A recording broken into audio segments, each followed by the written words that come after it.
You're listening to the 23 Personnel Podcast, a Texas Tech athletics podcast where food and sports clash at the goal line. Here are your hosts, Spencer and Michael. All right, what is up, everybody? Welcome back to an episode of the 23 Personnel Podcast. I am your host, Spencer, joined by Michael. Michael, what's up, man? Good evening. I'm ready to talk about some Arizona State things, some throwing on the field things, some red zone worries, lots of things I have on the plate. How are you? I am doing just okay. Doing okay. I'm excited to talk about all the stuff we've got lined up for this episode. Lots to get into. More Kansas wrap up than we typically would, and I think a lot of that has to do with some post-game theatrics, which may or may not have been actually warranted. I'll get your thoughts on that in just a second. Post-game grades, both PFF and National Award watch lists. Then we'll preview the trip to Tempe, take on Arizona State. There's some basketball news. We got that to touch on briefly. Newsflash, Texas Tech is the only program across the country to have a team in both the top 10 of football and men's basketball. There are 4, I believe, that are top 25 in both. Texas Tech is the only one with the top 10 in both. Get to questions, and what do we learn?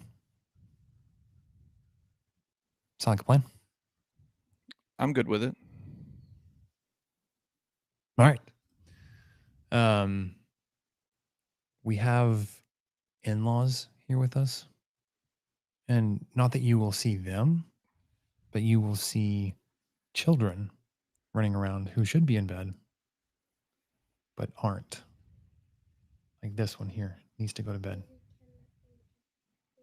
Yes, there's a camera there. Okay. Good night. All right. Starting off with the Kansas wrap up. Michael, we had a final line of Texas Tech minus 13.5, over under of 59.5. And the 13.5 wasn't so close, but the 15.5 was, 59.5 was, as the 42-7 final score hit right at 59. And We both had Tech covering, but we both had the under based on our scores. So yeah, how you had about it. that? You had it 50. I had it 59. I had the score right on 42-17. You had 38-20, respectably close. Mm-hmm. But I'm going to take it, man. It's 2 weeks in a row. As you should. I mean, to nail the score. This one was right. That's nuts. Dead on. Not even like, it's within a point or two. Nope. Dead. 42-17. Got it written down. We have it screenshotted. Yeah. And I will also say, I did not like the second quarter. I'll say it again. Did not like the second quarter. Didn't like how you got there. Shocking. I don't think anybody enjoyed the second quarter. Okay, your keys going into the game. You said you had a respect for Kansas after what they had done. I think leaving the game, you can see this is a team that's, well, I feel like we've said this about Utah, Houston, and now Kansas. Like, this team's going to win some games. Maybe an 8-win team. They were up 3 with less than 9 minutes left on the road there at Missouri. We've seen what Missouri's done since then. They were really close in that game at home versus Alabama this past weekend.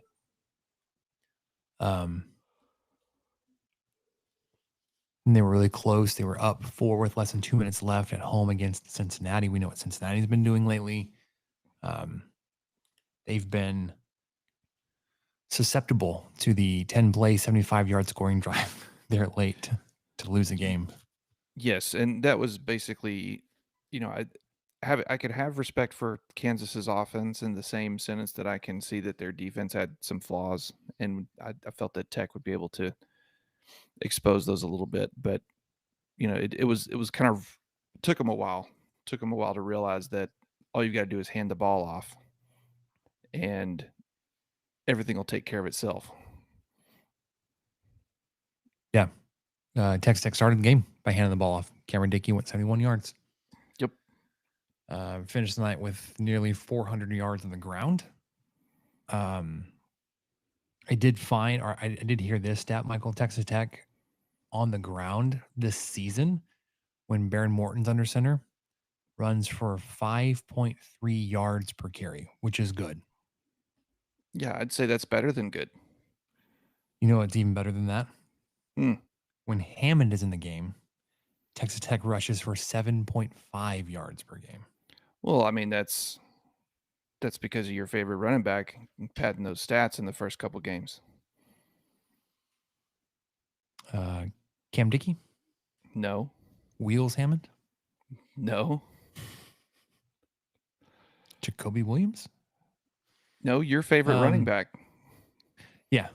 No, I know you're trying to goad me into talk about Adam Hill here, and I will look and point to these past few weeks' success on the ground. Like, again, the storyline then should have been getting more time for Cam Dickey and Jacoby Williams, and look what it would have done. Look what it's doing and allowing you to do this now. The story should be focused on these two guys, not some 2-star 2A school kid and what he's going to do. So, it's neither here nor there, Michael. And we'll I'm point sure out, it sounds like played, it's not. He hasn't played in a month. Yeah. So it sounds like I'm over. It's totally at rest with you. Yeah. After this week, Texas Tech has moved up into the number 1 spot for ESPN FPI's efficiency. Again, don't ask me what that is. I said that last week. I don't know, but it's good. It's good to be number 1. Following this week's games, Texas Tech had a litany of honorees on the Big 12 Players of the Week and PFF Big 12 Players of the Week and PFF Team of the Week for all of college football. But starting with the Big 12 Offensive Player of the Week, running back Cameron Dickey. From the release, it said, with the most rushing yards in an FBS game this season with 263, Dickey produced a top 5 game on the ground in Texas Tech history, and his team's 25-point win over Kansas. His career night also included a pair of touchdowns as well as 3 catches for 16 yards. Dickey opened the game with a 71-yard touchdown run, housed a 55-yard scamper in the fourth quarter as well. His 263 rushing yards were the most by Red Raiders since Byron Hansbard set the school record with 287 against Baylor in 1996. Defensive Player of the Week, David Bailey.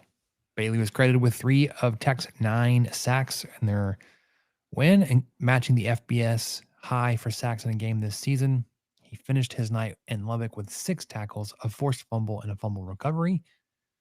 Performance put Bailey into a share of the FBS lead this season with 8.5 sacks, which snuck up on us, Michael.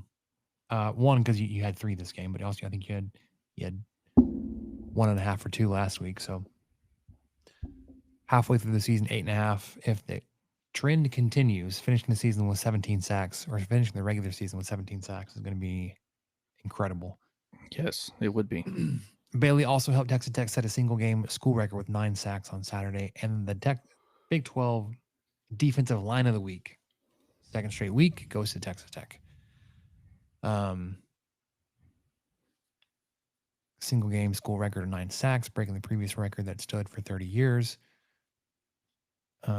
Much of the same was listed in the Bailey notes there. The Red Raiders' 21 sacks through week 7 matched their total from all of last season, half of the season you've already told what you did last year, and ties for 5th nationally. We'll take it. And it's not, that this is a repeating thing throughout here. All of these stats and all of these things that are being brought up, this is after 6 games. I just want to throw that out there. This isn't after 3 or even just 4. This is after 6 games. Half of the games you've played have been conference games, meaningful games. Of those conference games, 2 have been on the road. So, yeah, the guys are getting it done. These are real numbers. It's real. And again, it's not like bottom of the barrel opponents. This isn't, Oklahoma States and West Virginia's yet. Yeah, or Oregon State. Not all against Oregon State. So my thoughts from the game, and then pairing in some of the national award watch list, that type of stuff, and PFF stuff. Offensively, obviously, we talked about Cameron Dickey. He was the image for the episode this weekend, the instant reaction. He was named the PFF running back and offensive player of the week. He graded out with an 84 rushing grade with 6 explosive plays. Also named the Doak Walker running back of the week. 21 carries, 263 yards, 2 touchdowns. Listening to the Monday morning press conference, the plan was to get Dickey a lot of carries and limit Jacoby because of his injury concern. Although I would say like Jacoby looked just fine and the few carries he ended up getting. But also retroactively heard that Kansas struggles versus explosive runs. And I can attest to that and say, yep, absolutely they do. Howard Sampson was named PFF's Big 12 left tackle of the week. So there you go.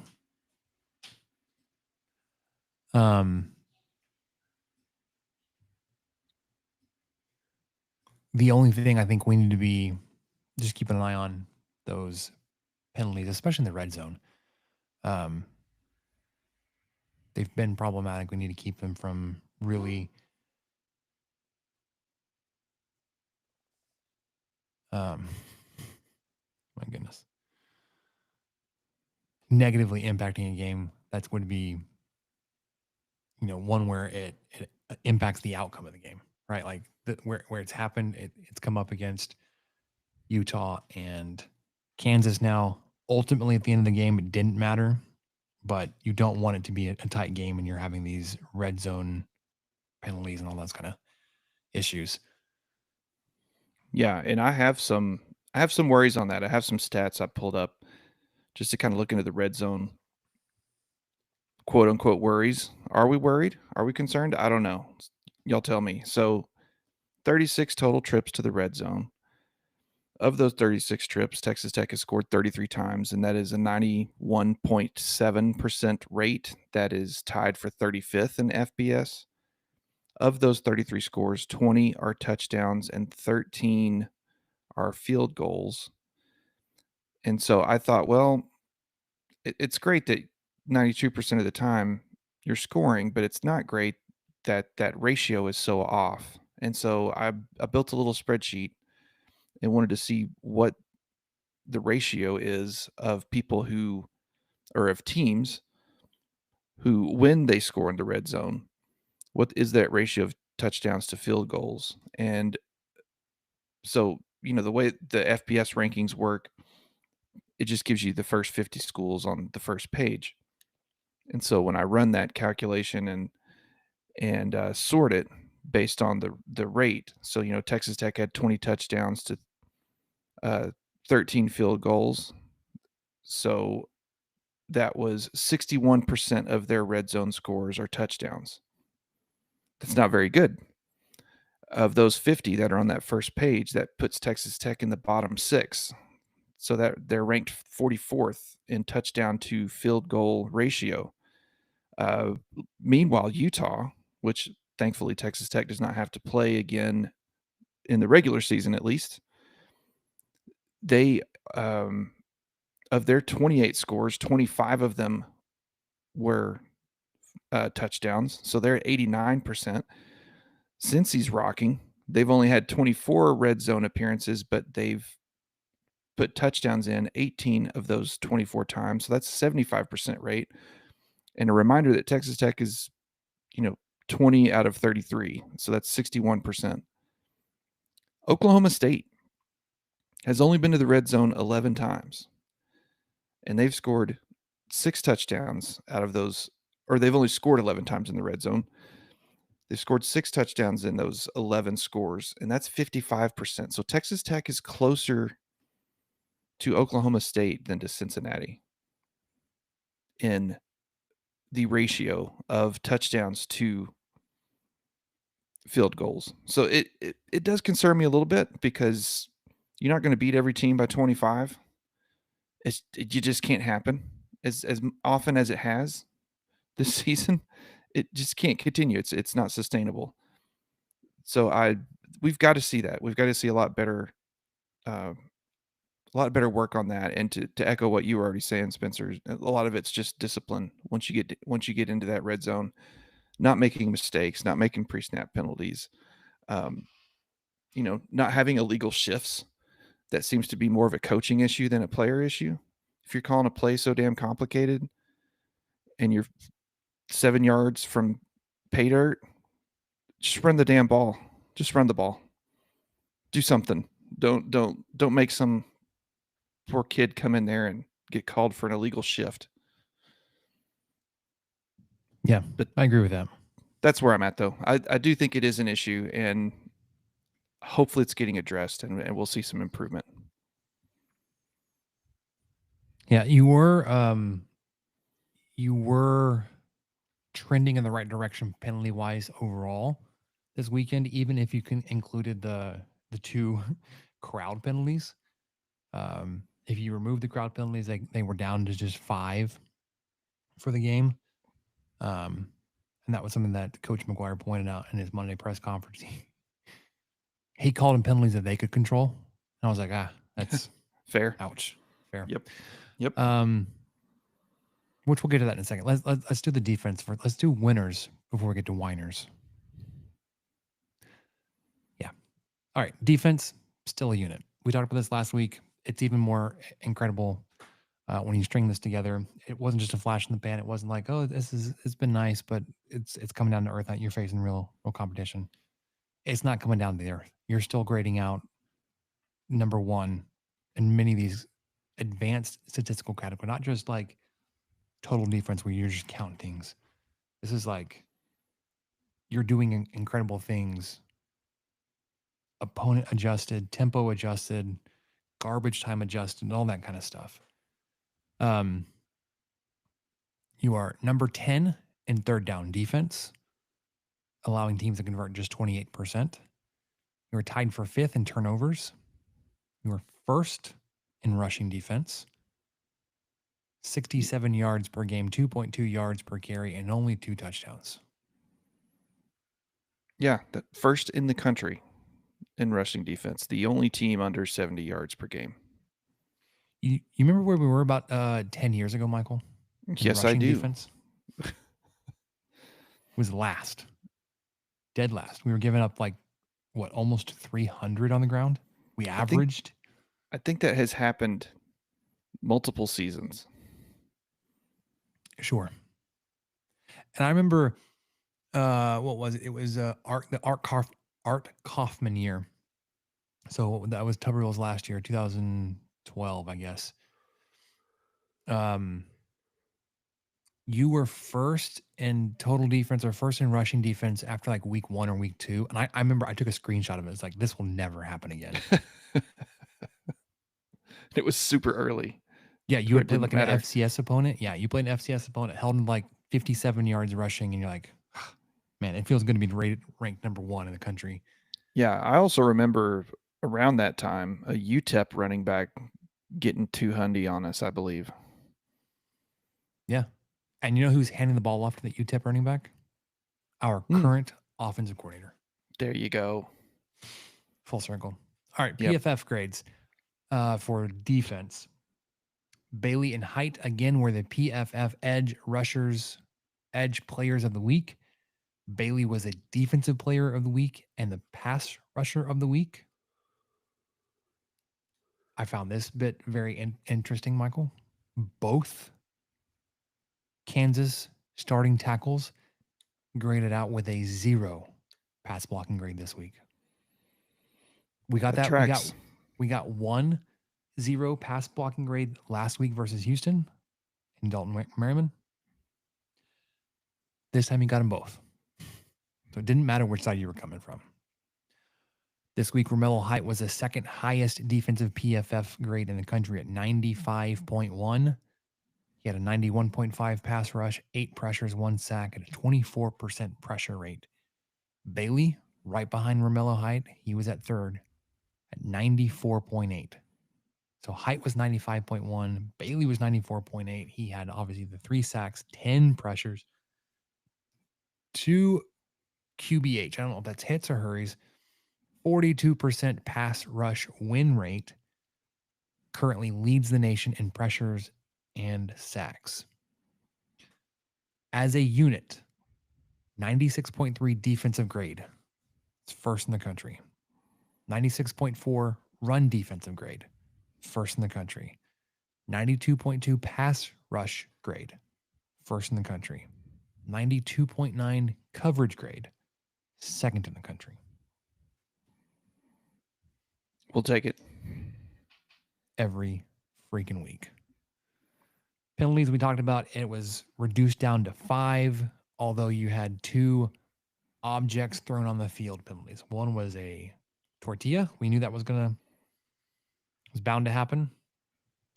And then, Michael, one was the supposed alleged pocket knife. I'm sure you've seen all about this in the few days since it's happened. Yes?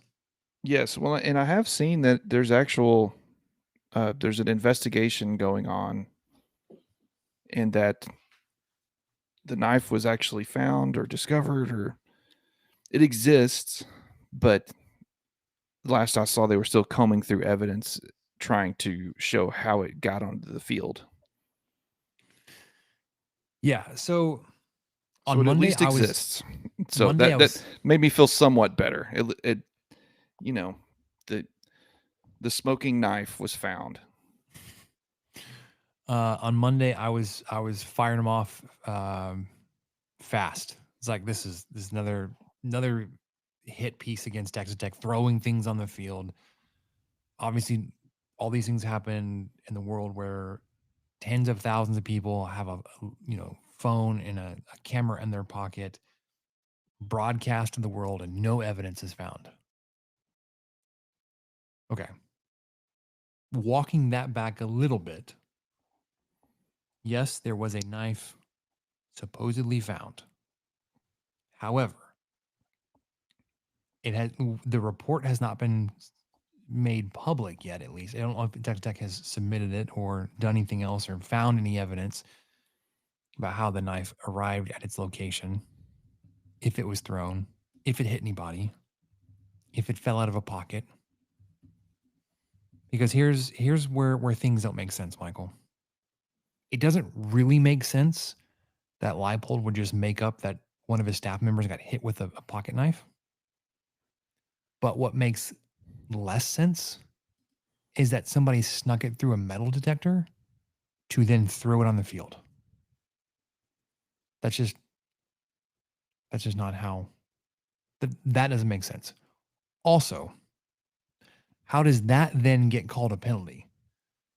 If something happens behind an official's back and doesn't see it, and they bring it to the official's attention, did they really complain enough and convince that official on the field that a knife was thrown to then get a penalty enforced? Because if I have a hard time understanding how it would have been called unless the official saw it. But if he saw it, certainly there's other evidence of it happening. That's my assumption, right? Is that fair? That would, yeah, I mean, that would make sense. I somehow missed that it was called during the game. I just assumed it was more tortilla stuff. I wasn't really paying attention at that point as closely. So I didn't realize it was objects thrown onto the field, but It was but during a timeout. the official would have to see it, I would think, just like anything else. So Anything else. If they didn't see the holding, then there's no holding.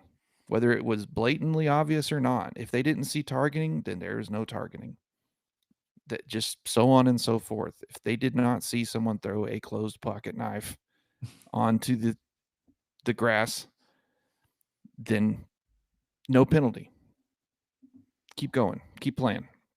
So yeah, I don't throw stuff. I mean, obviously, I was we're gonna get not there. making light of that. Yeah, I mean, but it's pretty flimsy. But there is a knife, and I did find a report that basically says what you said, that Tech reviewed the video, the results were turned into the Big 12 office, and the league will now review the tape.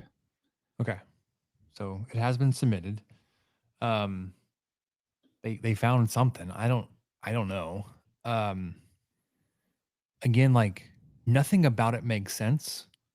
Like I, initially I thought it was sour grapes and it was just another concocted story of Texas Tech fans throwing stuff.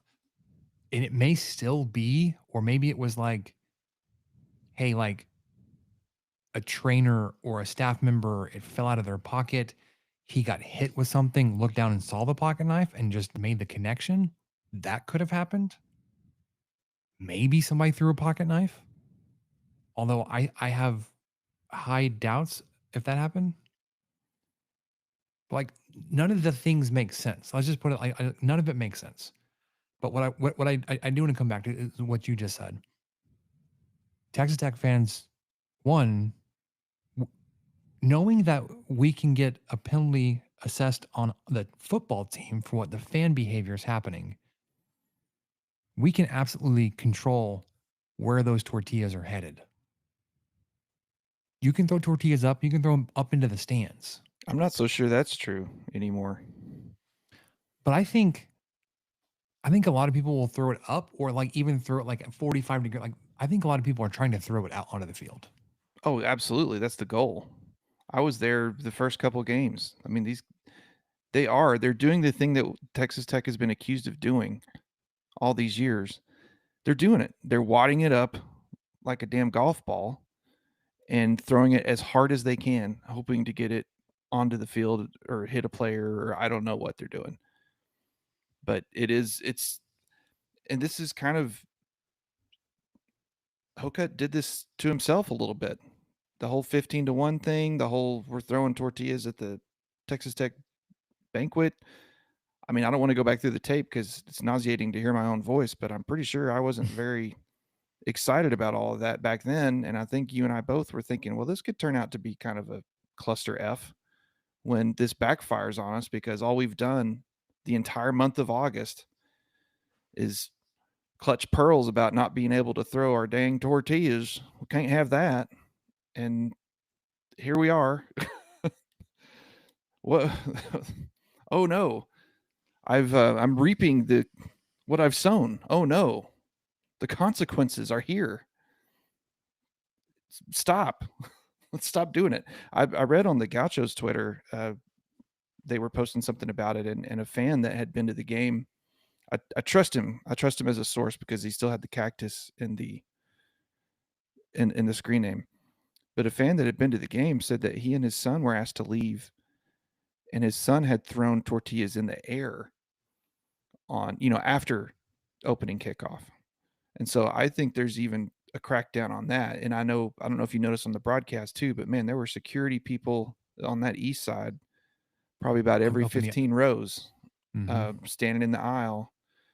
And I think that's what they're looking for. I think they're trying to, I don't know if that's been released or announced by Texas Tech, but it seems like that's a thing that is actually happening. So if you want to throw them at opening kickoff, and then beyond that, they have the right to kick you out, and they may do it, even if you do throw it in the air like you're supposed to. Yeah. There was a challenge of sorts kind of issued by Coach McGuire in the Monday press conference, essentially saying, like, if you do something to hurt the team, are you really with us? Are you a Red Raider? I was like, I don't really love like drawing that line, but I also like you've got to stand somewhere.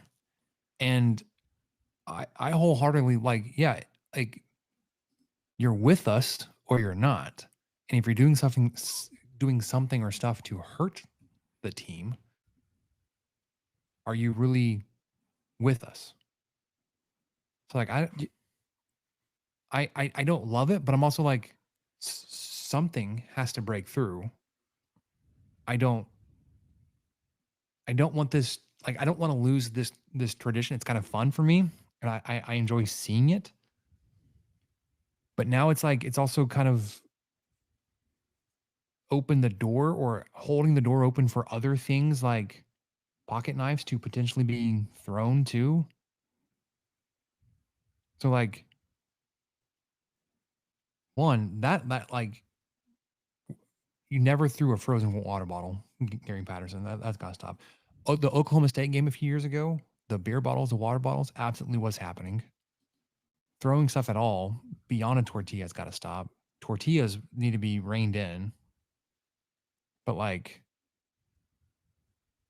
sorry, I feel like I'm going in like 18 different directions. Let me pull it back to the knife. Like, unacceptable. Nobody should be throwing a pocket knife at a football field. Like at an opposing player, at opposing coaches, in jest, and see like that shouldn't be happening. That you just GTFO with that nonsense. And if Leipold was mistaken, he was heated, man. Like he was getting his butt kicked. He was griping about literally everything. The music was too loud. The smoke in the stadium after the third quarter, like nothing was going his way. He was griping literally everything. And you know, it flared up after the game. So something's got to be done about the tortillas so it doesn't continue to impose penalties against the team.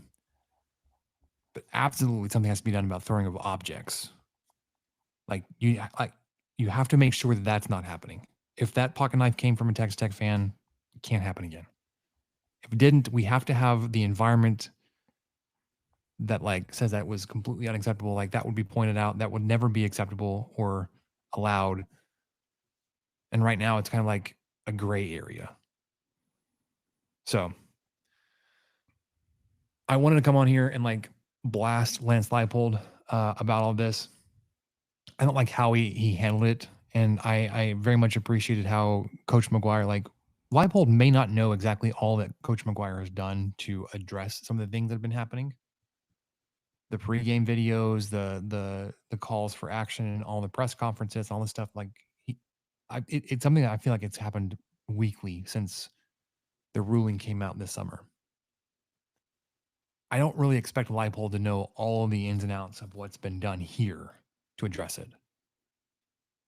But also, what are you expecting the head coach of the team while he's on the field to do? So I very much appreciate him firing back, McGuire firing back and saying, "What do you want me to do?" And having to be separated. That was saying he's saying he'll handle it. I'm handling it.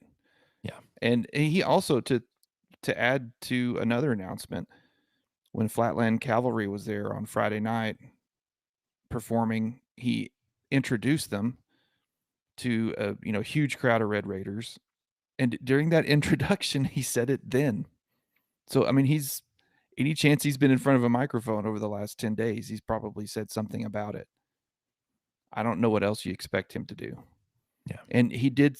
They mentioned on the broadcast, and I'm fine with it, but they didn't really go into it. But he made clear beforehand that if something did get thrown on the field, he was not going to get on the microphone like he did previously, which is probably for the best. I didn't have a really strong opinion about that. I mean, but I just don't know if that's going to help anything. And I think he recognizes that and just feels like, why do it? It's not going to help anything. No, I think we've seen it whether basketball or last year the Colorado game, like that just, and then going back to the Oklahoma State game, when they announced, hey, if you throw another water ball, it's going to be a penalty against Texas Tech. Then we saw like allegations that Oklahoma State fans were throwing water bottles. Like you're calling so much attention to it where you can't really police who actually throws it. You're just going to, enforce it on one team regardless of who actually perpetrated it. You're getting people riled up. So this would be a non-issue if our fans didn't feel the unalienable right or whatever to throw something as part of our honored 30-something year tradition. So, I mean, I don't know if it'll ever stop. If part of going to a Texas Tech game is smuggling something in and throwing it, and it has been for 30 years, okay. Good luck trying to get that habit to stop. It's a little too late now. I would say, like, thankfully, up until now, I guess it's just been tortillas. But maybe even that's starting to change. So, all right, let's move on to winners. Did you see that Texas Tech, because of the capacity issue, they were having to stop admitting students more than an hour before kickoff because they were full. That's great. I did not see that. I'm not surprised because I heard that they were already on the grass 2 hours before kickoff. They'd overrun the student section capacity. And that's incredible. I can't think of the last time that something like that's happened. I can't remember off the top of my head when the last time students were turned away. Yeah. Did you see, like, so on that tweet from the Athletics Twitter account, the X account, did you see any of the fan response? No, I have not seen. I'm clicking it now to be to be transparent, but yeah. Maybe not surprisingly, but to me surprisingly negative. They're like, well, expand the stadium, build more seats. It happened once. I know. They don't know how good they have it. They really don't. I didn't realize this till probably after I left Tech.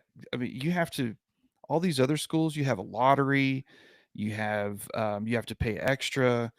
That you're not guaranteed a seat to every game just because you got your butt there and stood in a line. You're not guaranteed that. And you're not at Texas Tech either past a certain amount. It's just that hasn't been an issue as much lately. Be grateful that it's an issue and show up earlier. Sorry about you. The fee that your dad paid, includes that ticket. So go take advantage of it.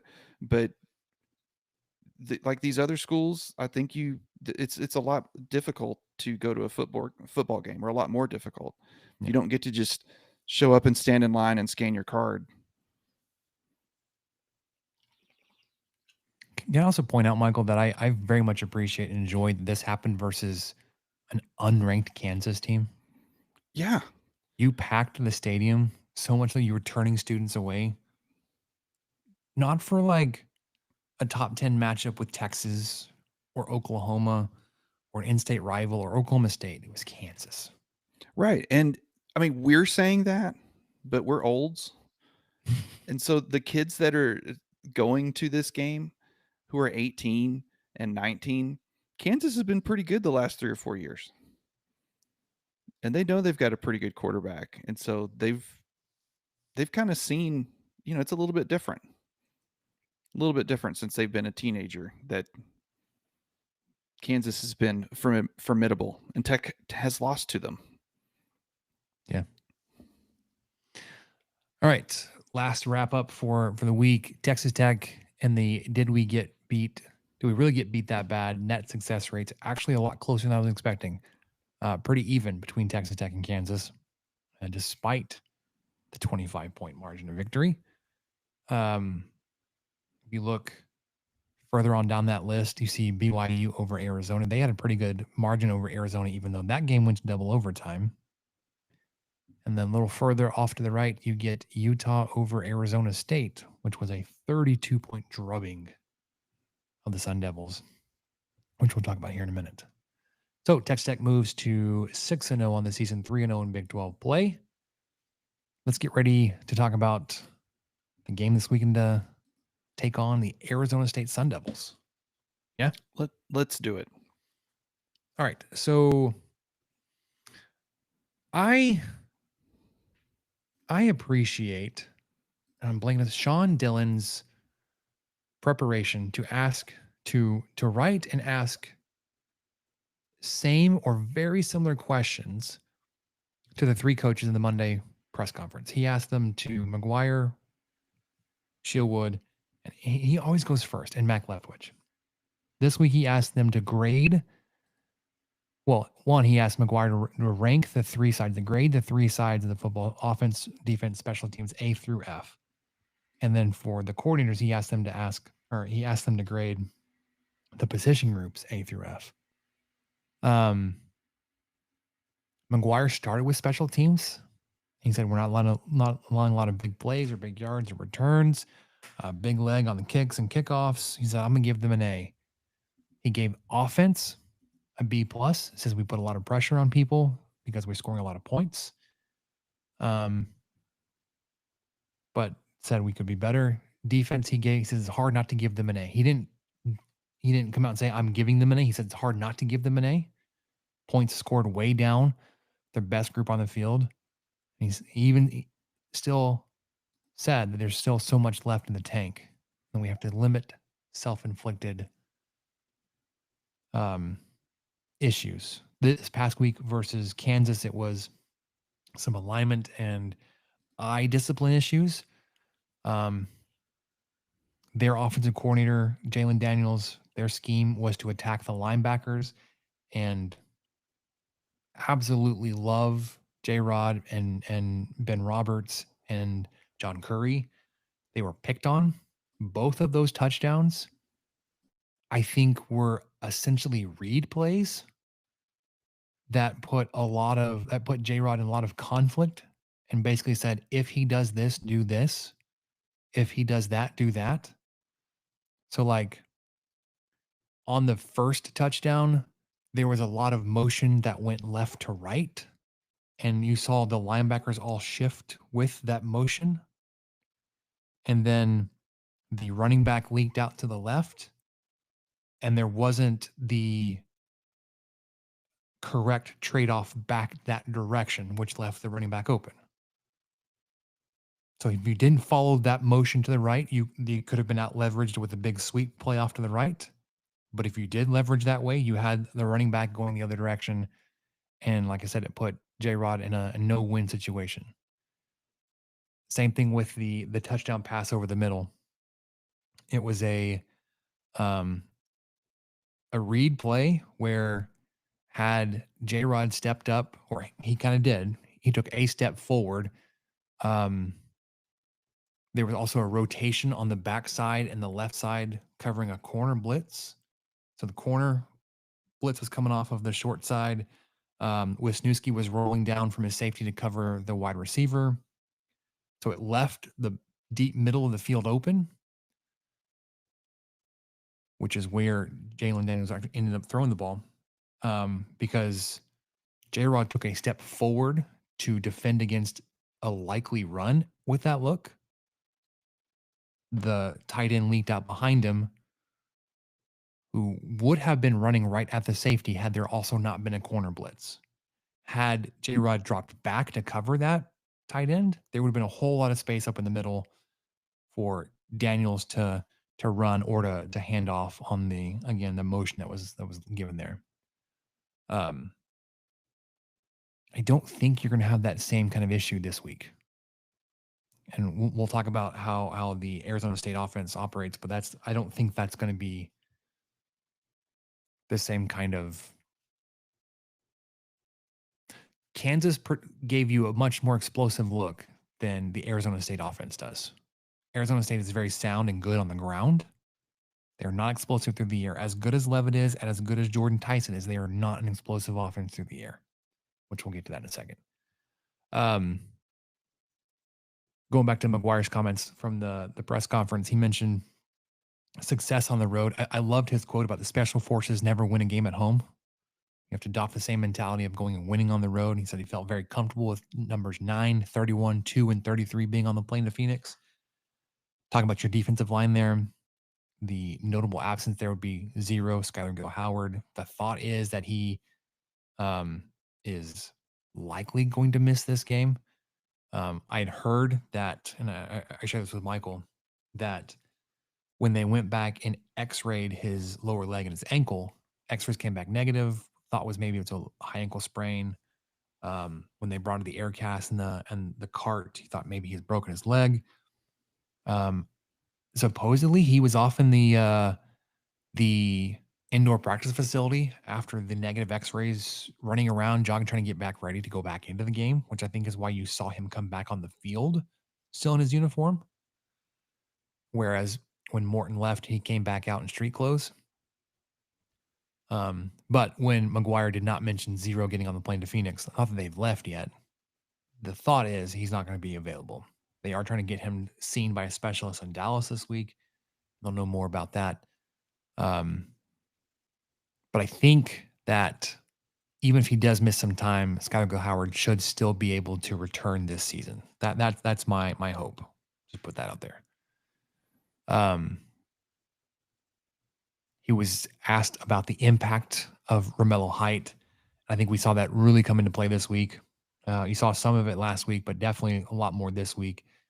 You can't take them both away, Height and Bailey, because if you take one away, the other one's going to explode on your face. In your face.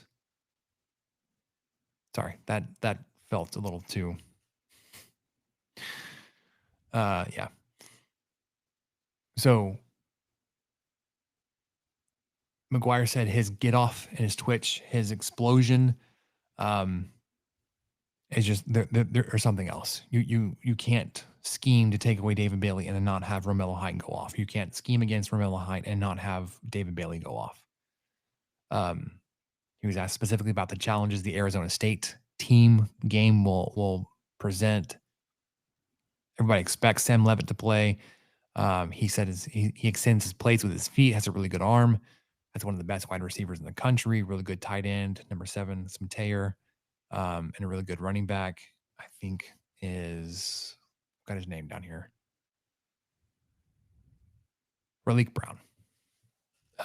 So they've got a good trio there of skill players. I have my concerns, not my concerns.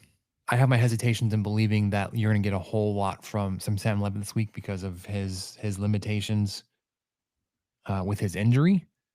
I think if he's not 100% because of his lower leg, ankle, foot, whatever it was, that like his mobility is going to be reduced. And that gets me all excited thinking about a less than mobile quarterback sitting in the pocket with a not explosive offense trying to pick you apart through the air with Romello Height and David Bailey coming off the edge every play. Yeah, sounds like hell. Yeah. He gave an update on Barron Morton's health. He said it was the same injury from week 1 against Arkansas Pine Bluff, but was feeling much better than after that game. It was a re-aggravation, but not a complete setback. He said there wasn't even any swelling like there was after week 1.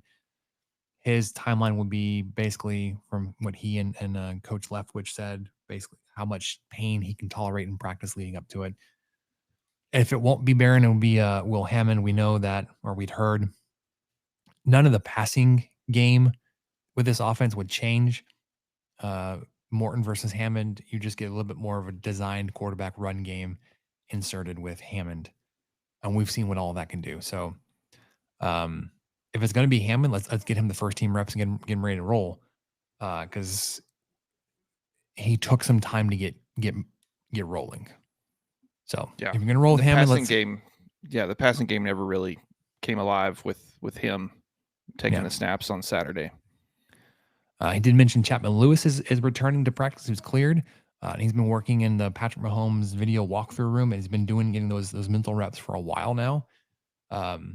Same thing with J-Rod when he was limited in practice with his calf.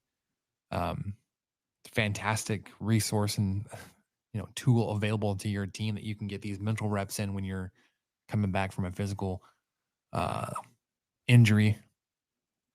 So yes, cleared. Will he play immediately? Likely not.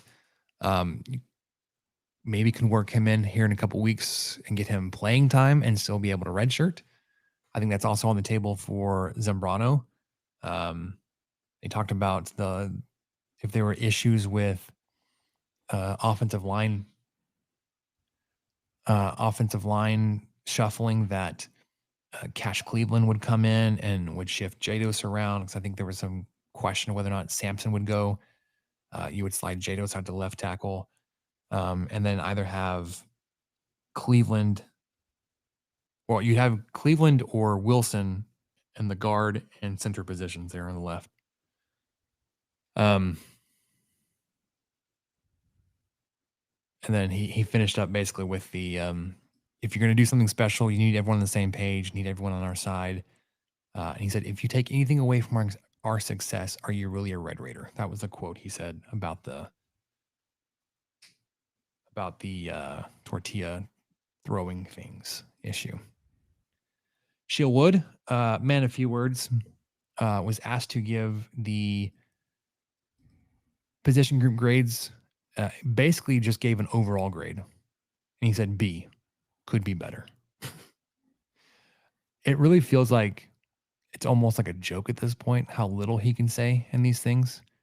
He very directly answers questions, but then also doesn't really answer a lot of questions, if that makes sense. Like it's a wild combination here. It's like not like he's dodging or avoiding questions. It gives the impression he doesn't want to be there and answer questions, but still gives thoughtful answers when asked. Yeah. If that makes sense.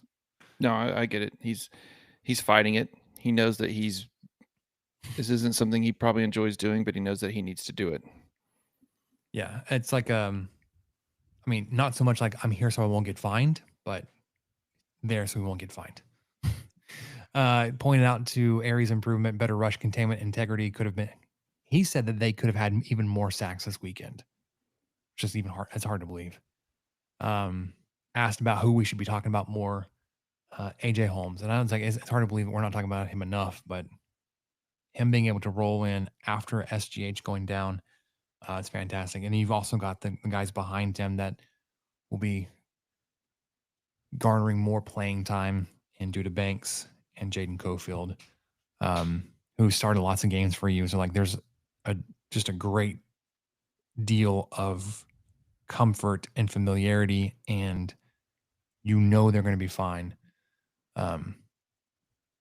Even if you're without Skylar Gill-Howard for a while.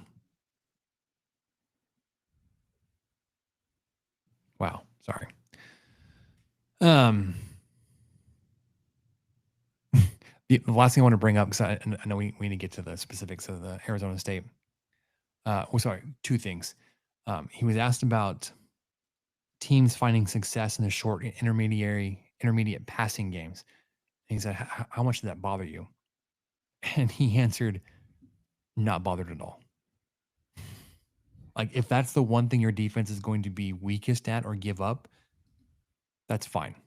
Because you're stopping the run, you're containing the quarterback, you're sacking them, you're not giving up big pass plays. If you're keeping if your defense is allowing short and intermediate passing yards, it is what it is. You can live with that. More opportunities for your defense to sack them or catch some interceptions. Catch these hands. How do you go about defending Levitt? He said carefully. Man. Yeah. Succinct. Leftwich he made a joke when he was asked about the grading position groups. He said, "Man, I haven't given out these kind of grades since I was teaching high school geography. I can't remember the class." Offensive line, he said C plus. They played their best game this week. I don't know if I even disagree with that. Running backs, he gave him an A minus. He said he's a really tough grader, but it's hard not to give them anything lower than that. Receivers, he gave them a B plus. He loved their effort on plays, even that they weren't even involved in blocking, all that kind of stuff downfield. Tight ends, B plus. Sorry, B. And he said he's most strict and most difficult grader in quarterbacks. He gave them a C plus. So thought that was interesting. And then everything else I think we've already touched on. So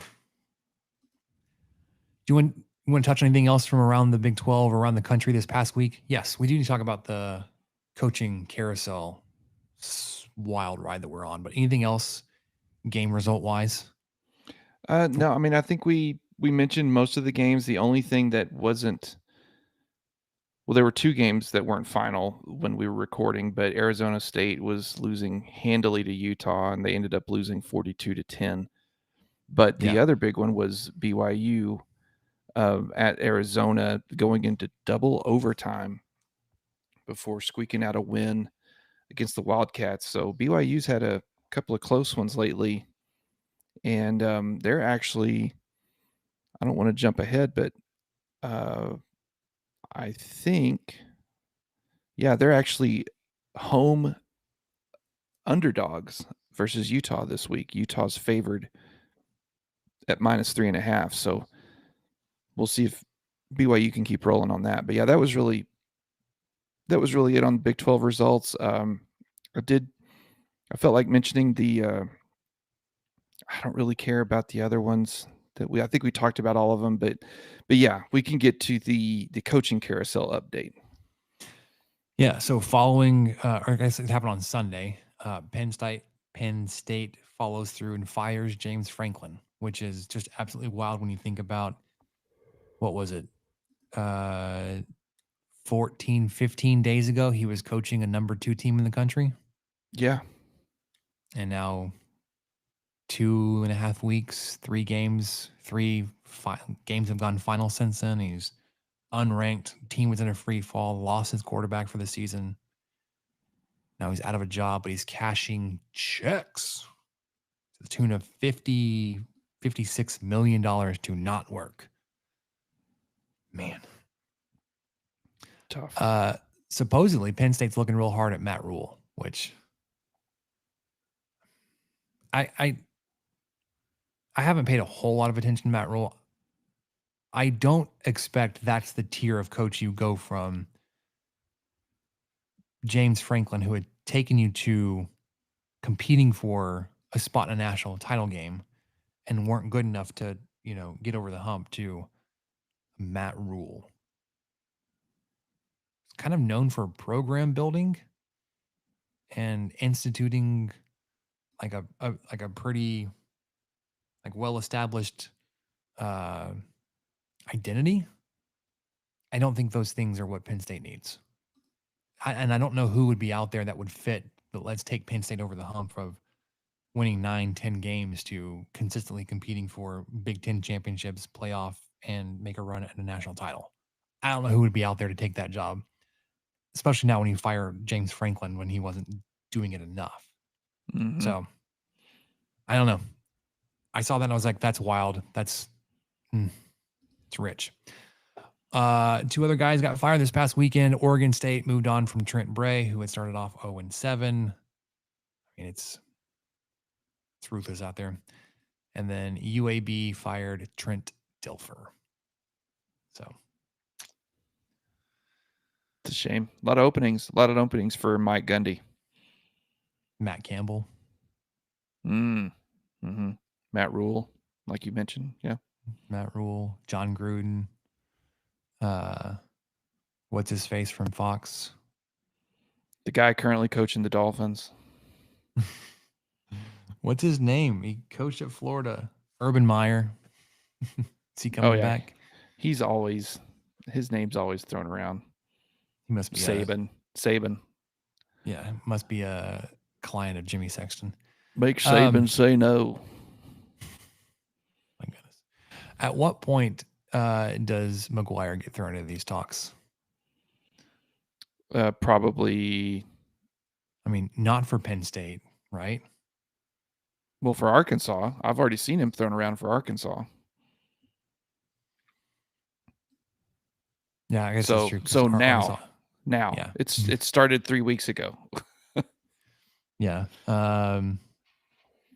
Chase in the comments saying Gary Patterson will get hired somewhere. Last Sunrise pointing out Penn State is Matt Rule's alma mater, and he's got a pretty close connection to the current AD. So that one feels pretty locked up. If you want to look at those connections. Yeah, but it's all about connections, not results. Until Yeah, I don't understand. I wouldn't look at his tenure at Nebraska and go, "That's what we need. That's it." A guy who can get us to a bowl game every now and then. Florida will probably open soon. Baylor may be open soon. Yeah, maybe. I don't know. Oklahoma State's open. Iowa State may be open soon. Kansas State may be open soon. Arizona may be open soon. I don't know. That guy's been in Arizona for forever. No, he hasn't. Right? No, he just took over for Jed Fish, who went off to... Oh, that's right. Yeah, never mind. He's old. He came over from like some California school, I thought. Oh, okay. All right, anyways. AP update. Are you bothered by this, Michael? Texas Tech coming at number 7. Not at all. Not at all plussed. Non-plussed whatsoever. I mean, Oregon and who is it? Who is it? No. Am I getting my weeks wrong? Oh, OU lost. Oregon and OU that were the teams ahead of you that lost. That's right. Oregon does fall back behind you to number 8. Oklahoma dropped back mid-teens, I believe. Yeah, I think somewhere. So. I think they're still ahead of Texas. Why they're ranked. I mean, well, I guess I understand why they're ranked, but they're looking for an excuse. Texas Tech 7, BYU 15, Utah 23. BYU moved up 3 spots from 18 to 15. Utah climbs back in. Cincinnati's now ranked again, or ranked. Notre Dame and Texas, both 4 and 2, are in the rankings. Notre Dame checking in at number 13. Texas is back, folks. Are they, Michael? Or are they just the one game? Yeah, well, that was the thing. I don't know if you clicked that GIF that I put in there, but did you ever watch Conan O'Brien, his first run, the Late Show? No. Or Late Night with whatever it was. It wasn't Late Show. I think that was Ferguson. But anyway, he had a Walker the Texas Ranger lever. And so it was just this giant lever off to the side of his desk that he would pull out every now and then. And whenever he would pull that lever, there would be a random out of context Walker Texas Ranger clip shown. And one of them is, something like Haley Joel Osment, who was on that show as a very young kid.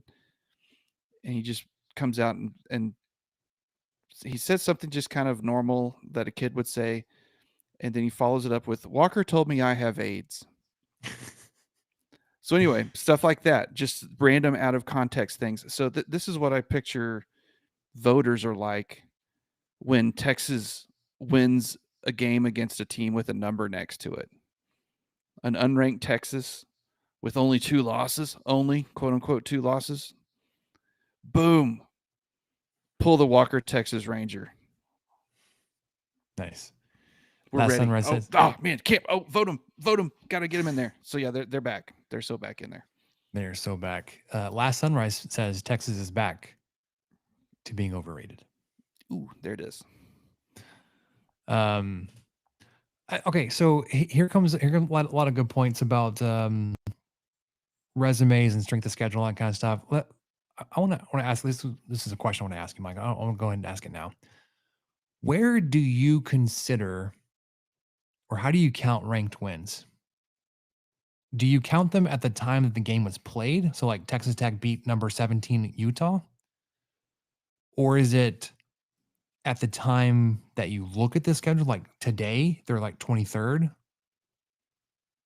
Or as at the end of the season, like where is a ranked win counted?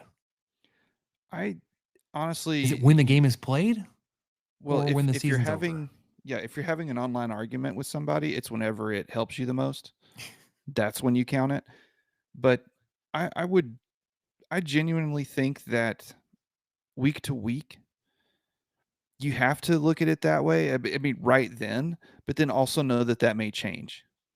And Because so like I think it means, going into whatever Utah was at the time that Tech went to Salt Lake City.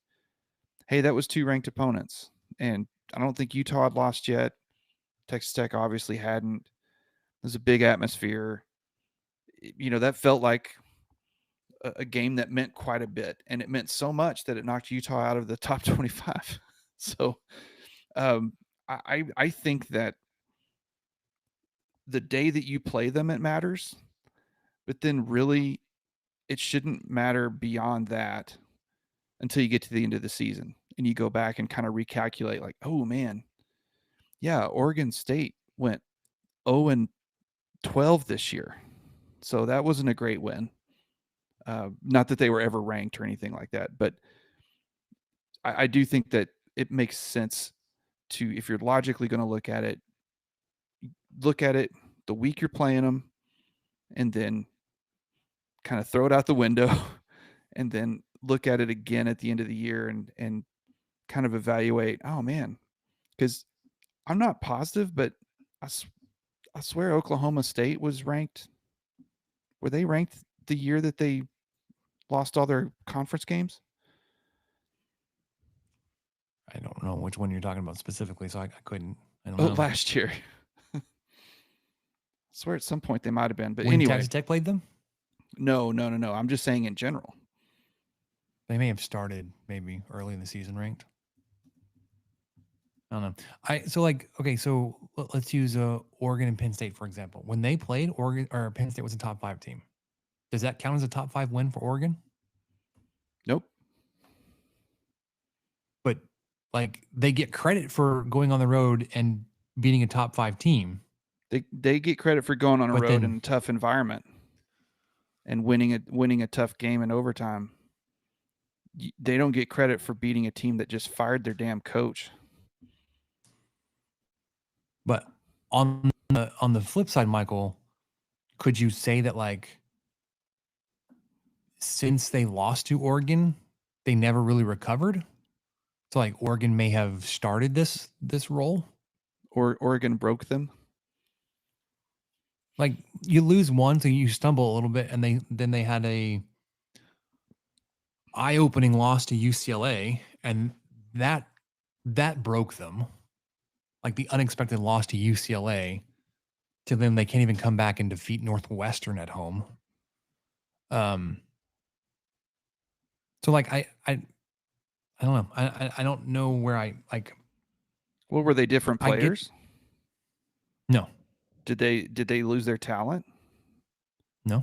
Did the coaching staff get fired after those last 2 games? I mean, it's the same team, right? Those things will change moving forward now. The same team that they beat lost at home to Northwestern and lost embarrassingly to UCLA. Exact same team, minus probably some injuries. I'm not very familiar with Nittany Lion injury reports. I wish Don Williams would post those so I'd be more familiar with them, but someday.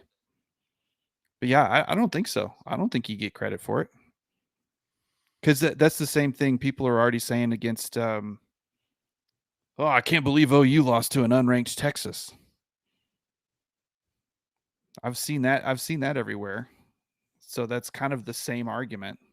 Like, yeah, they were unranked. They're not looking too hot. They're not looking so great. But had it been 3 weeks sooner, it would have been a ranked Texas. Yeah. Chase says Oregon's resume: Montana State 5-2, Oklahoma State 1-5, Northwestern 4-2, Oregon State 0-7, Penn State 3-3, and they lost to Indiana. 3 of those 6 schools have fired a coach this season. Yeah. Yeah. I mean, at the time, that crazy beatdown of Oklahoma State still felt really lopsided. You still knew that something was bad in Stillwater, but part of you was thinking it can't be that bad. It was. So, like, at what point do we then take all of their resume or their proof points of like all the things that people say against Texas Tech? Like, I want to see them do this. I want to see them prove it X, Y, and Z. Do you take those points away from a team? Like, oh, actually, if you go back and review what Oregon actually did, man, only team on their record with a, or only team on their schedule with a winning record is well, Northwestern, Indiana, Yeah. Northwestern. Well, Indiana, Indiana's good. Indiana's they're good. supposed to, they're pretty good. They're doing all right. They're beating everybody out. All right, sorry, I had that question. So okay, yeah, here you go. Here you go. Oklahoma State. Preseason of 2024, the year that they did not win a single Big 12 game. Preseason, they were ranked 17th. After week 1, they were 16. After week 2, they were 13. After week 3, they were 14. They were a top 14 team, Spencer.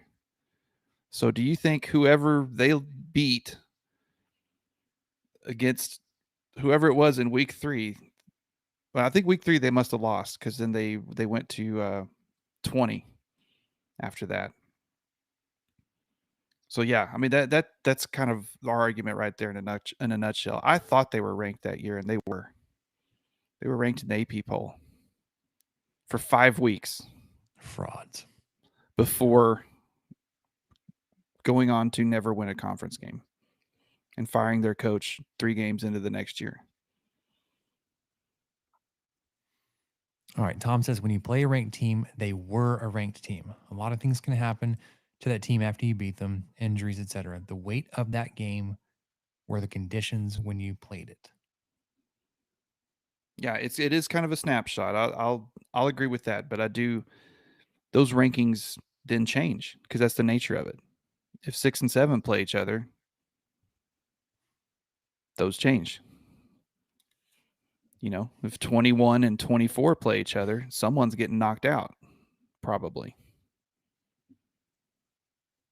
Unless they're Notre Dame.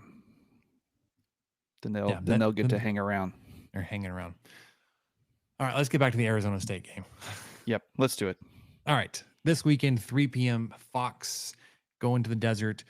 Very nice weather this weekend, Michael. High of 79. Apparently, I say nice weather. They've been having some severe weather. A microburst on Monday. Yeah. Downpour. It's their monsoon season, apparently. Yeah, their weather's kind of like ours, with random extreme things like that. When you say ours. Oh, I'm sorry. Lubbock's. You mean Lubbock.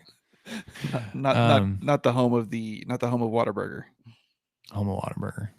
Actually, but we're actually closer to the, well, I don't know. I haven't checked in the Lubbock weather. We were 86 today. And yeah, we had a downpour. We're low 80s. We're 81, 82. We had some rain yesterday. Beautiful. Yes. Latest SP Plus rankings have Arizona State Sun Devils at 49th, Texas Tech remaining steady at 4th, led by head coach Kenny Dillingham. Texas Tech, according to team rankings, the number 1 best road team, first in the conference, obviously, if you're first in the country. Arizona State, the 55 best ranked home team. It's 11th in the Big 12. I'm about to list off a bunch of proof points that indicate this game may not actually be that close. Point number 1. Last season, that doesn't mean a whole lot to this year, but last season, we point this out every week, they were 11-3 with wins coming against Wyoming, Mississippi State, Texas State, Kansas, Utah, Oklahoma State, UCF, Kansas State, Arizona, and Iowa State in the Big 12 championship, where they just beat them like a drum, 45-19. 3 losses on the season came at Texas Tech, at Cincinnati, and then to Texas in the college football playoff quarterfinals. So far this season, they are 4-2 with wins coming versus Northern Arizona, Texas State, Baylor, and TCU. Coincidentally or ironically, the wins at the two religious schools there in Central Texas, 27-24, both of those games. With losses this year coming at Mississippi State, and then most recently this past weekend, 42-10 at Utah. I would say don't put a lot of stock in that result coming from this weekend. They had weird weather in Salt Lake. Now, granted, it didn't bother Utah, so maybe you just throw that out. Like it, they both played in the weather, and one team played really well. Dampier had, so I don't remember the exact number, top 10-ish best QBR games of all time this past weekend. I looked at that list and I was very swiftly reminded that number one is Joel Lanning when he played against Texas Tech and completed like 11 passes and ran for 7 touchdowns. That's still up there, the perfect score. Hate that. And they were also playing their backup quarterback, who is apparently trash. Texas Tech penalties, 52 total penalties on the year, tied for 129th in the country, 8.7 per game. So that's trending down. Love to see that. Arizona State, 46 total penalties. So they're just 6 fewer penalties. It's 1 fewer per game. They are tied for 112th. Not that much different. Their offense, Michael, as much as we talked about Levitt and Mateer and Tyson and Brown, S&P Plus 60th ranked offense. Texas Tech defense fell from 11 to 17. Coordinator Marcus Arroyo has been there a few years. Sam Levitt, so far in the season, completing 63% of his passes for just over 1,000 yards, 8 touchdowns, 3 interceptions, 6.6 yards per attempt. So, short passing attack. 55 carries on the season, which was the same number of carries as Jalen Daniels coming into that game last weekend. 275 net yards, almost the exact same number of yards as Daniels last week. 5.0 yards per carry and 2 touchdowns. That ain't nothing to sneeze at.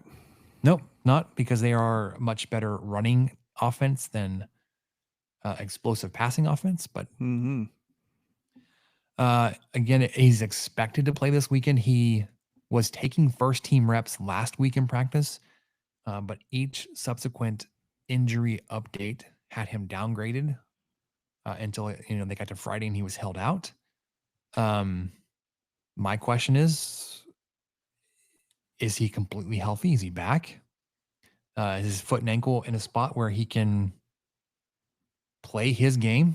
Because if he isn't, if he's a little bit more immobile back there in the pocket, really, really like your chances.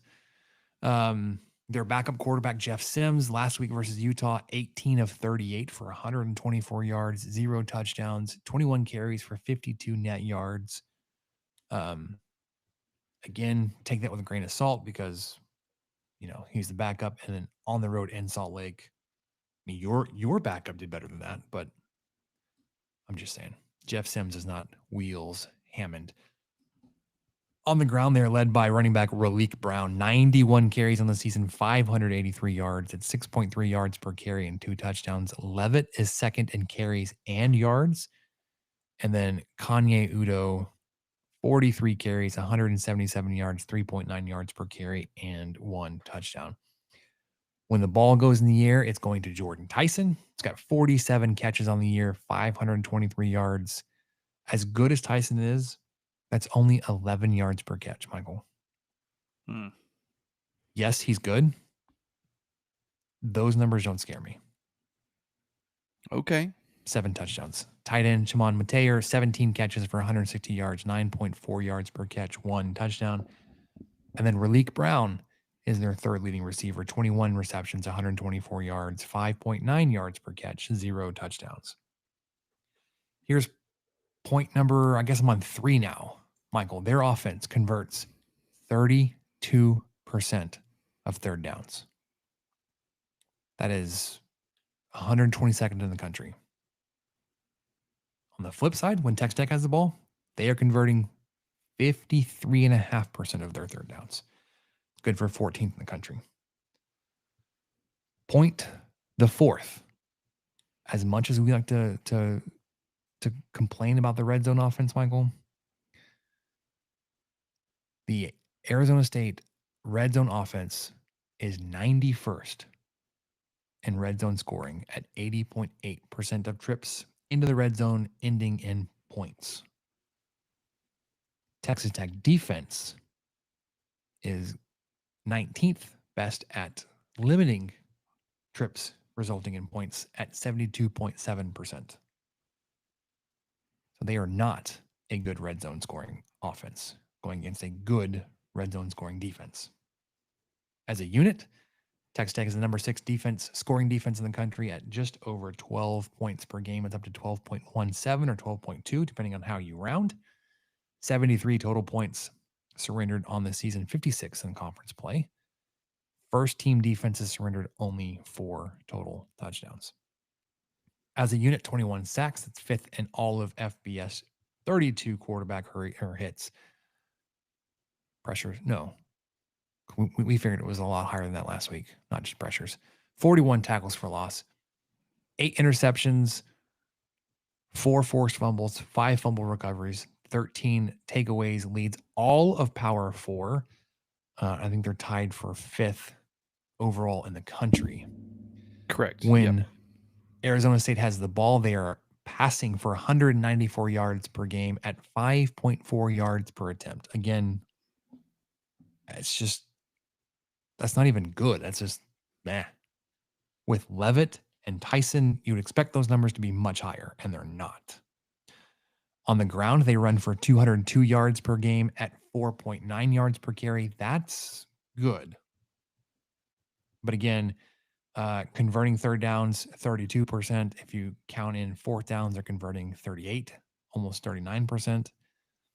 Scoring 26 points per game. We know what the defensive numbers are. My concern with this game was how were you going to do against Levitt and Tyson? Does anything I just read to you concern you about defending their offense?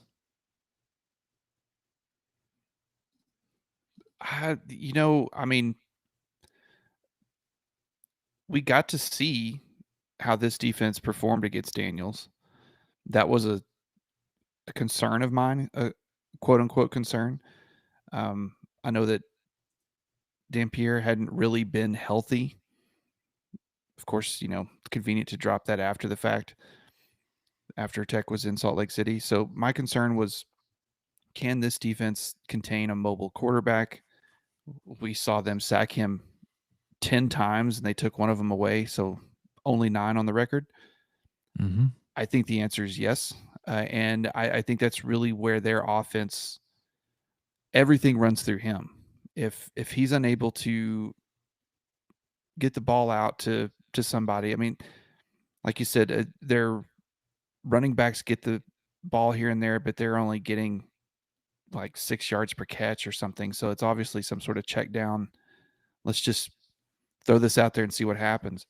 But I'm not as concerned after seeing what this defense was able to do last week against a healthy Daniels, who did, get some 6-7 yard passes completed every now and then. He actually played a really good game as far as the passes he threw.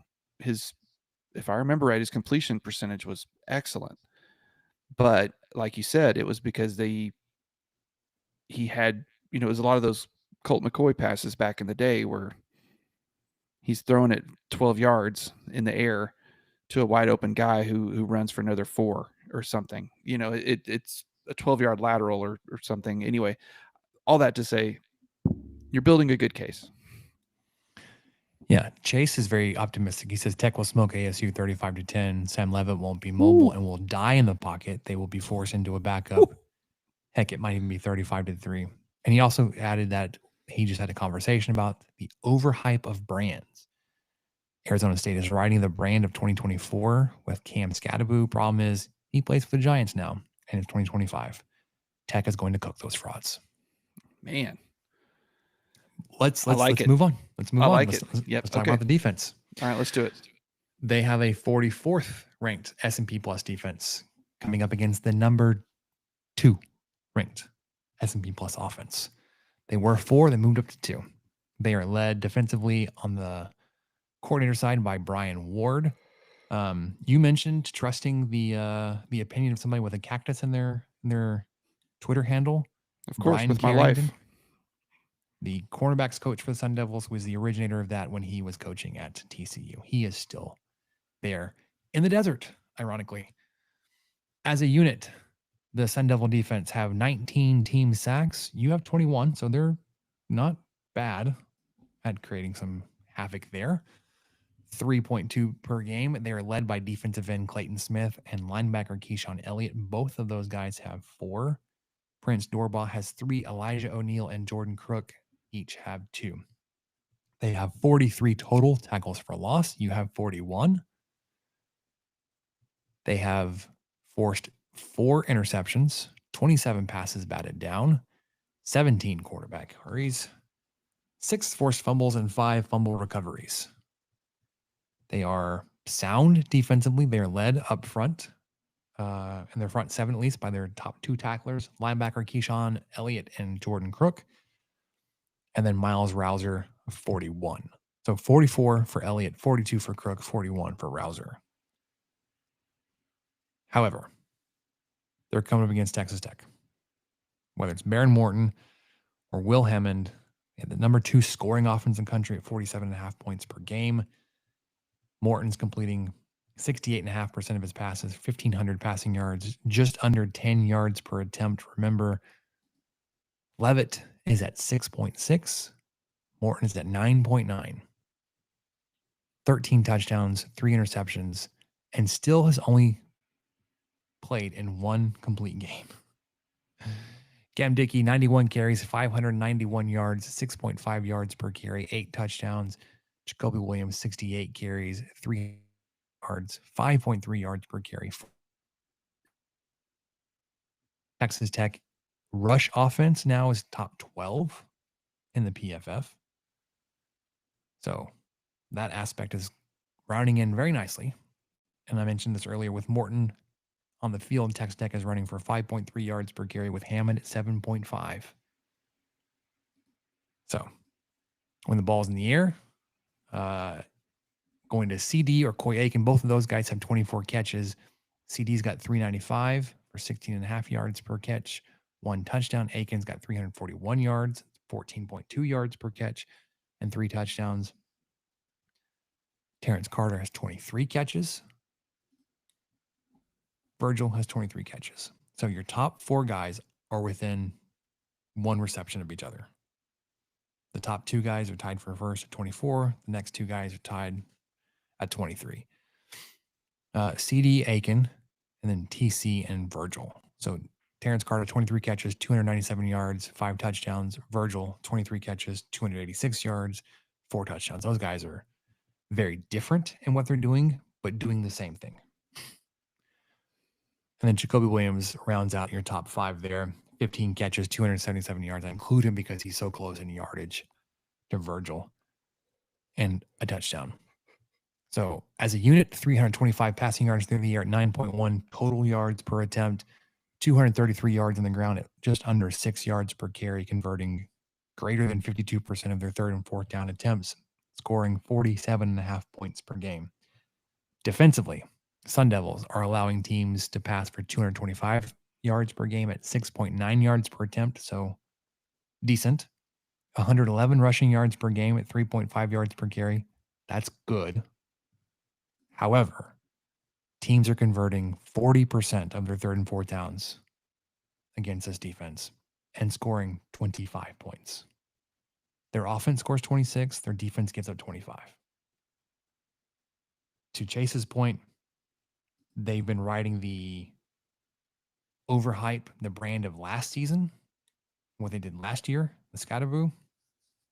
When your points scored and points allowed are that close, typically means you're going to be like a 6-6 type of team. Mm-hmm. We've seen it. We've seen it before.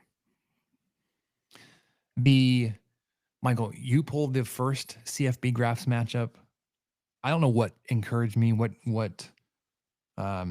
made me click on it and update it. It had Oh, changed since you yeah, put it it's in there. closer. Yes, it was 30 to 20 basically, I think, when I had mine. And I don't know what they are factoring in, what changed, but this CFB graphs, one that we follow very closely every week, has this as a Texas Tech 15-point advantage, 33-18. I don't think Yeah. Arizona State scores 18 points. I think they Oh, score 17 or fewer.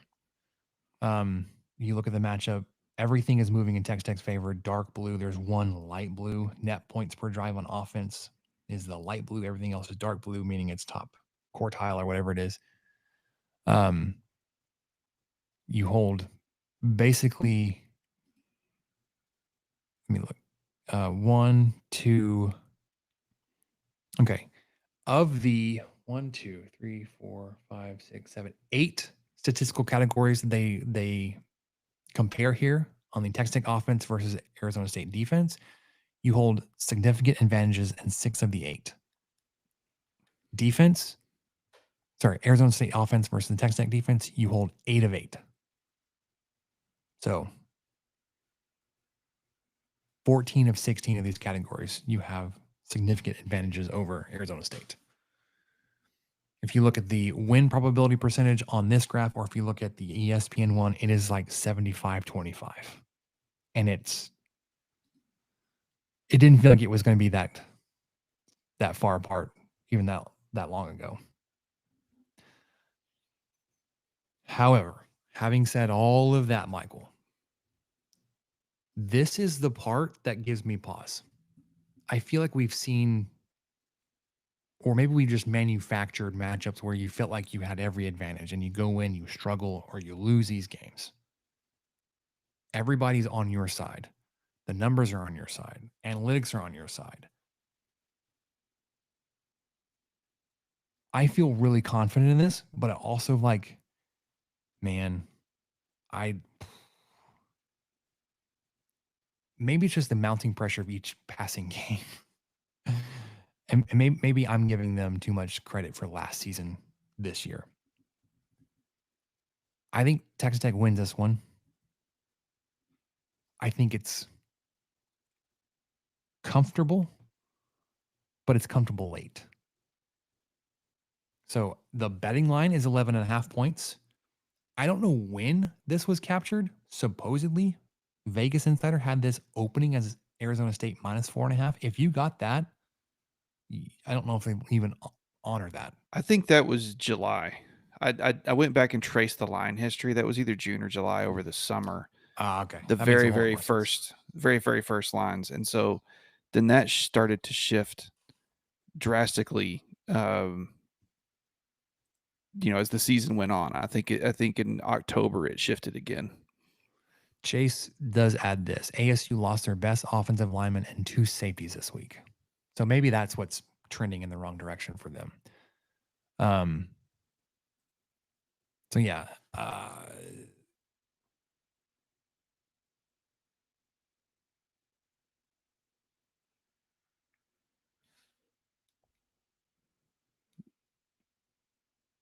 I can't hear you. Are you there?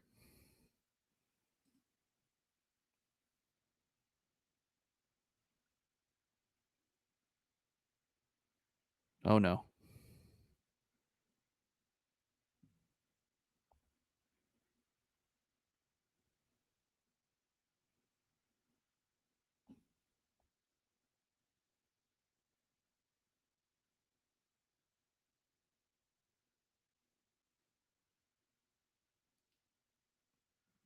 We've lost Spencer again. Happens at least once. Hopefully he'll get back soon because he was right in the middle of his pick. I'm sure he had a lot of great things to say.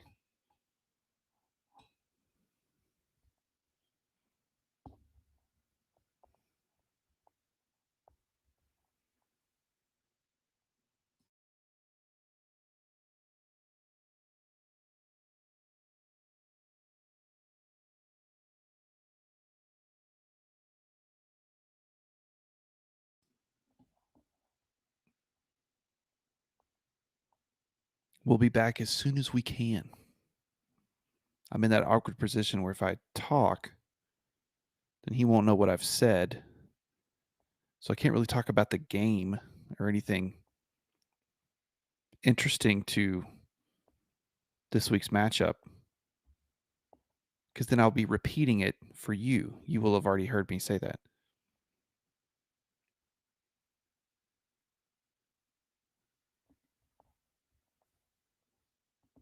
Had some Dots pretzels today. Those are good. Who doesn't like those?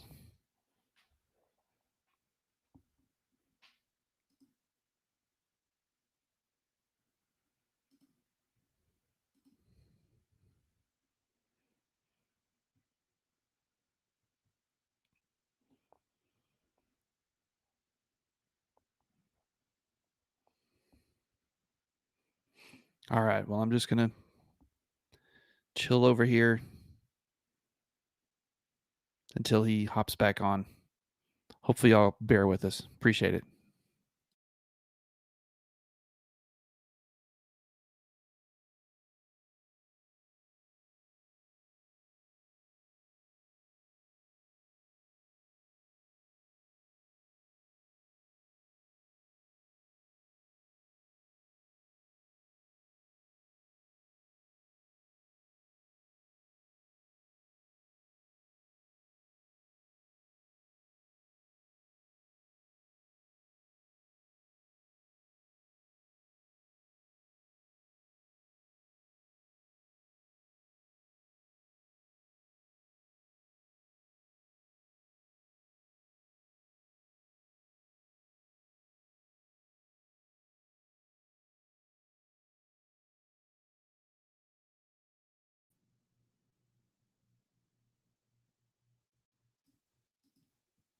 He's back. Maybe. I'm back. Can you hear me? I can. Oh my gosh. This, if it's not one thing, it's the other, man. Yeah. All right. What was the last thing you heard me saying before I lost internet? It was too long ago. I don't know. It's all like right, well, 10 minutes ago, man. You're picking the game. That's all I know. It wasn't that long. I was talking about the transitive property versus Kansas. Did you hear me talk about that? No? No. Okay. Out of curiosity, I put this matchup in Kansas on the road in Tempe versus Arizona State just to see how this worked out.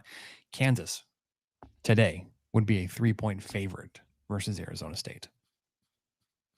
Does transitive property, is it a thing? Is it going to work out that you beat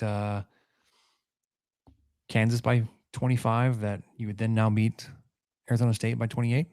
No, but Keys is a little bit healthy. How mobile is he against his front?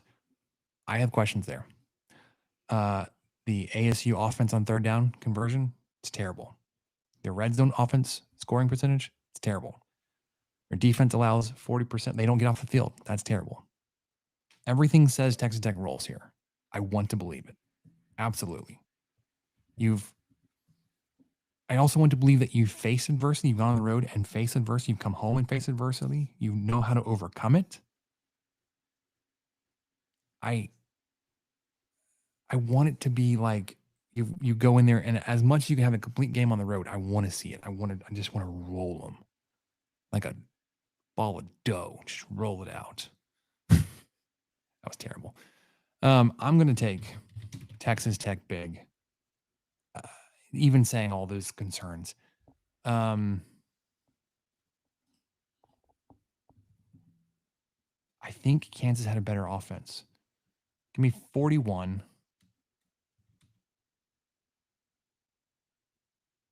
13. So I'm a little more pessimistic. Part of it's because of where I thought this game was going to land and who I thought Arizona State was going to be. So for our official picks, our preseason picks this year, we have been chalk so far.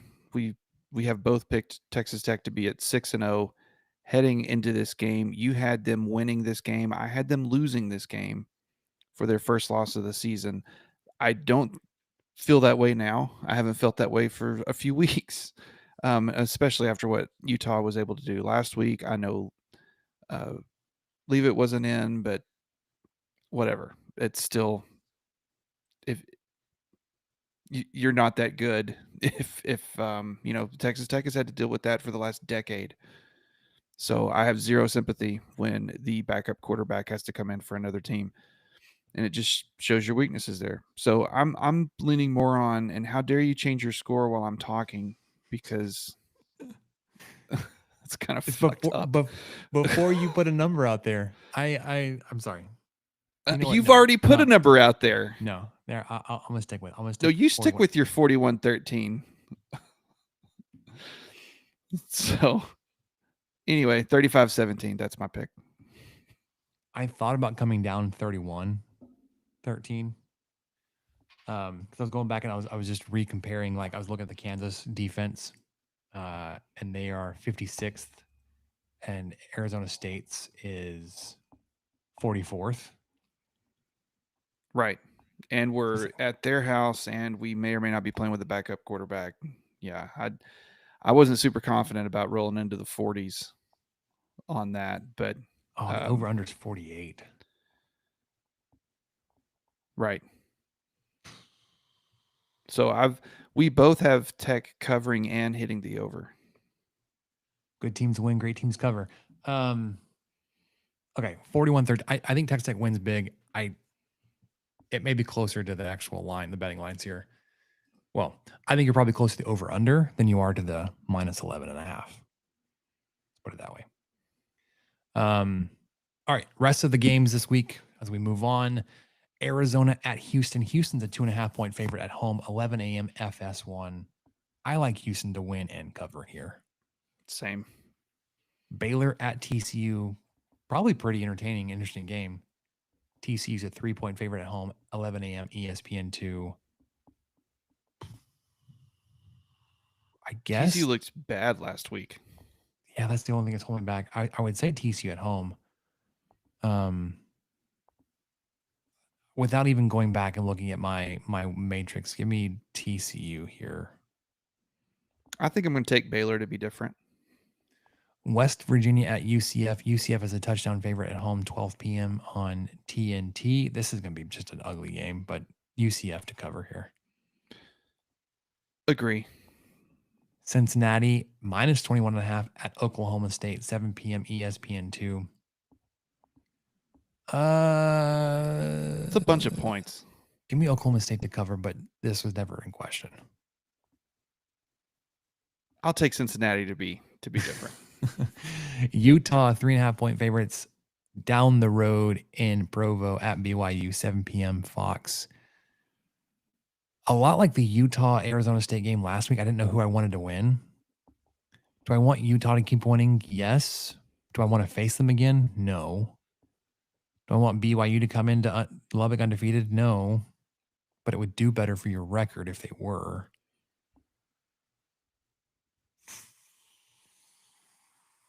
I think the Utah defense is going to get the better of a freshman quarterback. Give me Utah, but BYU to cover. Oh, so you're taking BYU plus 3.5? Yes, but Utah still wins. Oh, man. I think I didn't get to watch a second of Utah versus Arizona State. I wish I had, because that would have been really dominating to have seen that. But I don't know. I'm not so sure that was so much Utah being great as it was Arizona State operating without their star player. So I'm kind of on the same page. I think I'm going to pick BYU, not just to cover, but to win. I think they'll win this one at home. They're just one of those. It's a hard team to kill, and I kind of want them to win, because that's probably the only way that game day or Big Noon or whoever comes to Lubbock. Yeah, that would be a fantastic atmosphere. But that's your last hope. They're not coming for Oklahoma State. Or UCF. Or UCF at the end, yeah. Towards the end. So you got to get BYU. So, okay, I get that. Iowa State, Kansas, and Colorado are all off this weekend. Other notable games. Well, this is not other, but Big Noon will be back in Salt Lake City for the BYU Utah game. Well, sorry, they're not going to be in Salt Lake City, Michael. Oh, oops. They're going to be in Provo. They're at Provo. Yeah, that's my bad. But it's like a 40-mile back drive. to Utah, though. Yeah. Oh yeah, back to Utah. Good catch. Good catch. Game. It's only because I'm so very familiar with the area, Michael. It's true. Let's not forget. Game day. Going to Georgia as they host number 5 Ole Miss. Man, I would love to see Ole Miss just get knocked around. Really? I do. I want to see. Like, I can't stand Kiffin. I think they're kind of fraudulent ahead of you. They struggled with Washington State. Yeah, 2:30 on ABC. LSU at Vandy. I would love to see the Tigers just whoop up on Vanderbilt. Go Commodores. Go Doors. USC at Notre Dame. Morbidly curious about this game. I have no rooting interest in either one of these. I think Notre Dame, as much as you don't like it, I think they're actually decent. We'll see. USC, Lincoln Riley has not been good in big games, but they look decent so far this season. Look good. So, and then the other thing, we got a game time announcement for next week's game versus Oklahoma State. I say next week, on the 25th, 3 p.m. ESPN2. To you. Yeah, 2 or you. All right, any more football talk before I hit up the soccer team real quick? Nope. Okay. So Texas Tech soccer, we went to the Friday Night Lights game that was this past Friday versus TCU. TCU came into town ranked number 17th or 13th, depending on where you look, or 15th, I believe. Texas Tech at the time was 9th or 11th, and it was electric. It lived up to the billing. The crowd was just into it completely. The stands were packed. The entire perimeter of the fence, everybody was standing there. Kids were running around playing in the grass with soccer balls, including mine. Just a great evening. Perfect weather. Tech got out to a lead. Just had that one goal from Raleigh Greason. It was a heck of a shot too. Just a solo shot from way outside of the box there, and knocked it in. And that was Texas Tech's lone goal. And then TCU scored in the second half to tie it up. And then that was that. Never able to, get another goal in despite having quite a few shots on offense. But credit to TCU, really, really tough team. A team that was able to draw a lot of fouls, which was getting everybody really worked up in the stands. I think the disparity was pretty high. I had that pulled up, and then I forgot to open it. But so Texas Tech now, after this last week, let me look at this. What were their fouls? I had it right here. There were a couple of yellow cards. And then, it was 13-9. But it was because it was so lopsided in the first half, Spencer. It was 10-1 in the first half. Texas Tech had 10 fouls called on them. TCU had 1.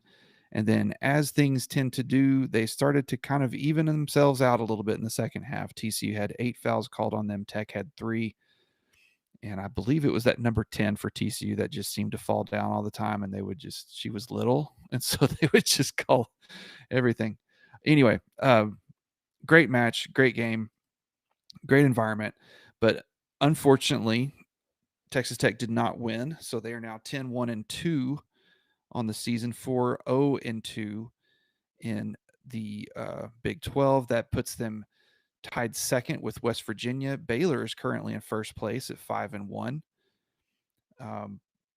Today, the rankings came out for the United Soccer Coaches, Texas Tech went from 11 to 12. So really, you're not seeing a lot of movement on that draw. I mean, when you play a quality opponent, even at home, the rankings are giving you credit for it. So TCU did get to move up from 17 to 14.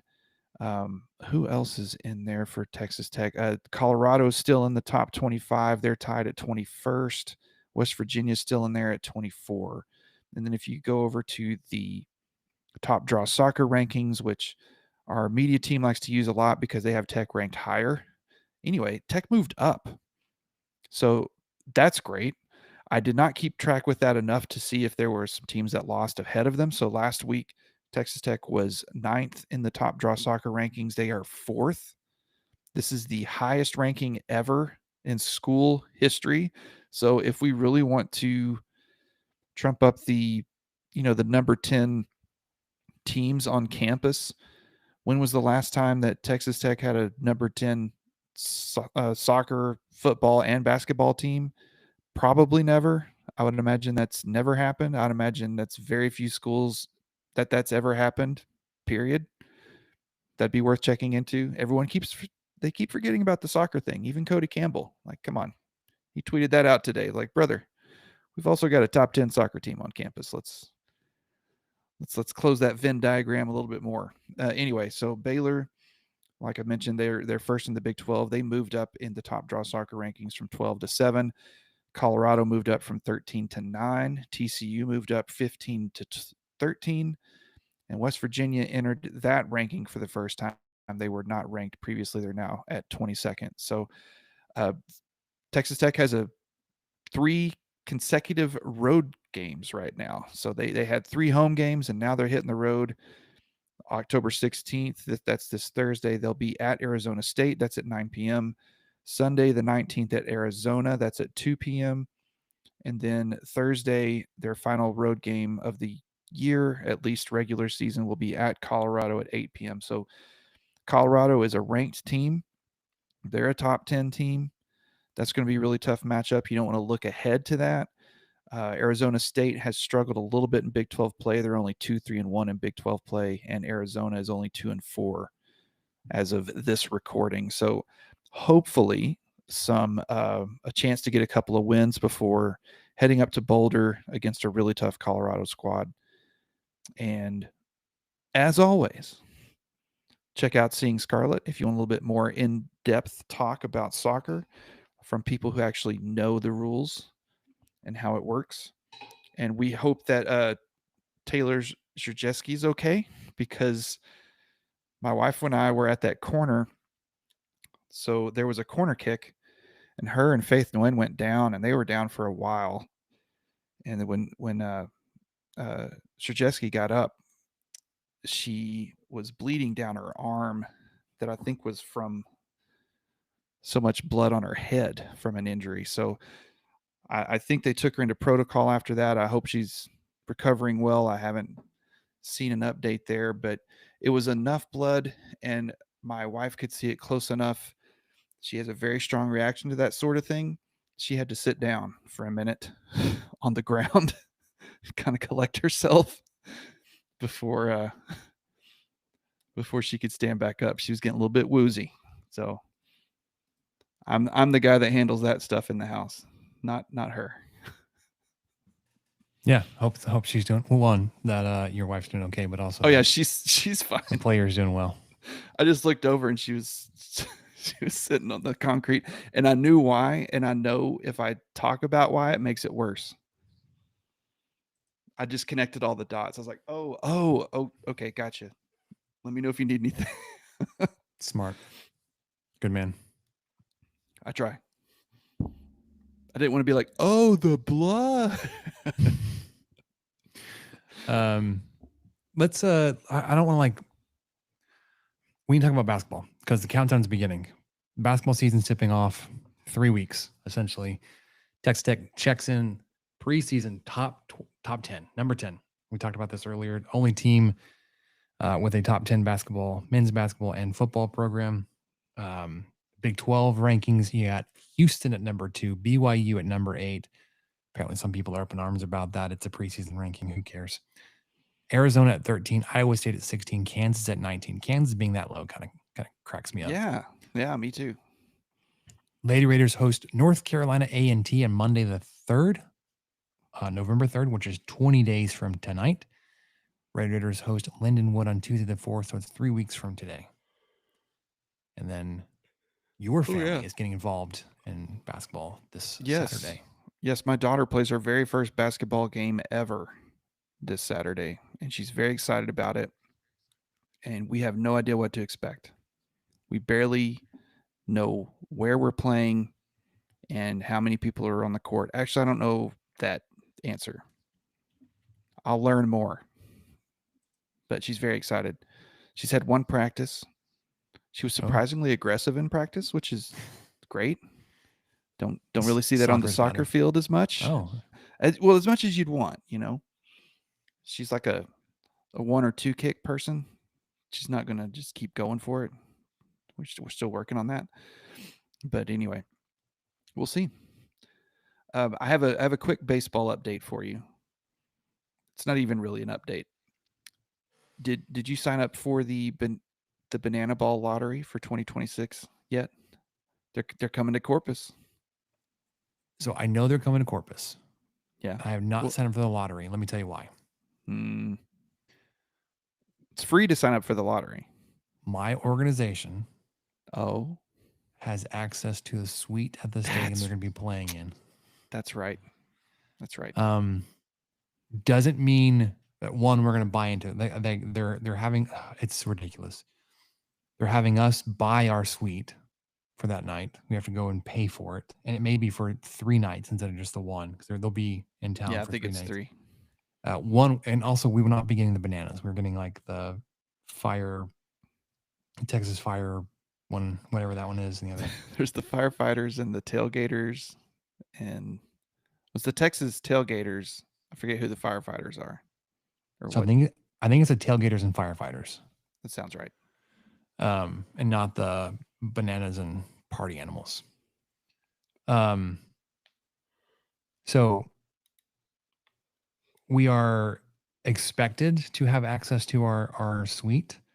I am expecting to have access to a couple of tickets for that through the suite for at least one of those nights. I wouldn't go to all 3. So I'd be excited to go see it, go take it in. But I am at this point not entering the ticket lottery to do that. Well, they're same deal. They're coming to Amarillo and Midland during that stretch, and those were not going to work for us just for the timing of it. I believe Amarillo is mid-April. We're going to be traveling, or late April, and then Midland was like the week before. It was early March.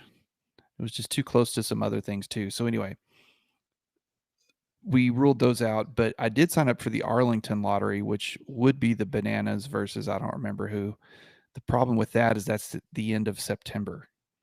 So during football season, if we were selected and if we decided to get tickets and all that, and we may not. Part of that was I really wanted to go to where the Rangers play because I've still not been there. So anyway, I'm in the lottery. We'll see how it works out. We made it to Denver last year, but who knows? Speaking of Rangers, they hired a new manager, Skip Shoemaker. Oh, they need one.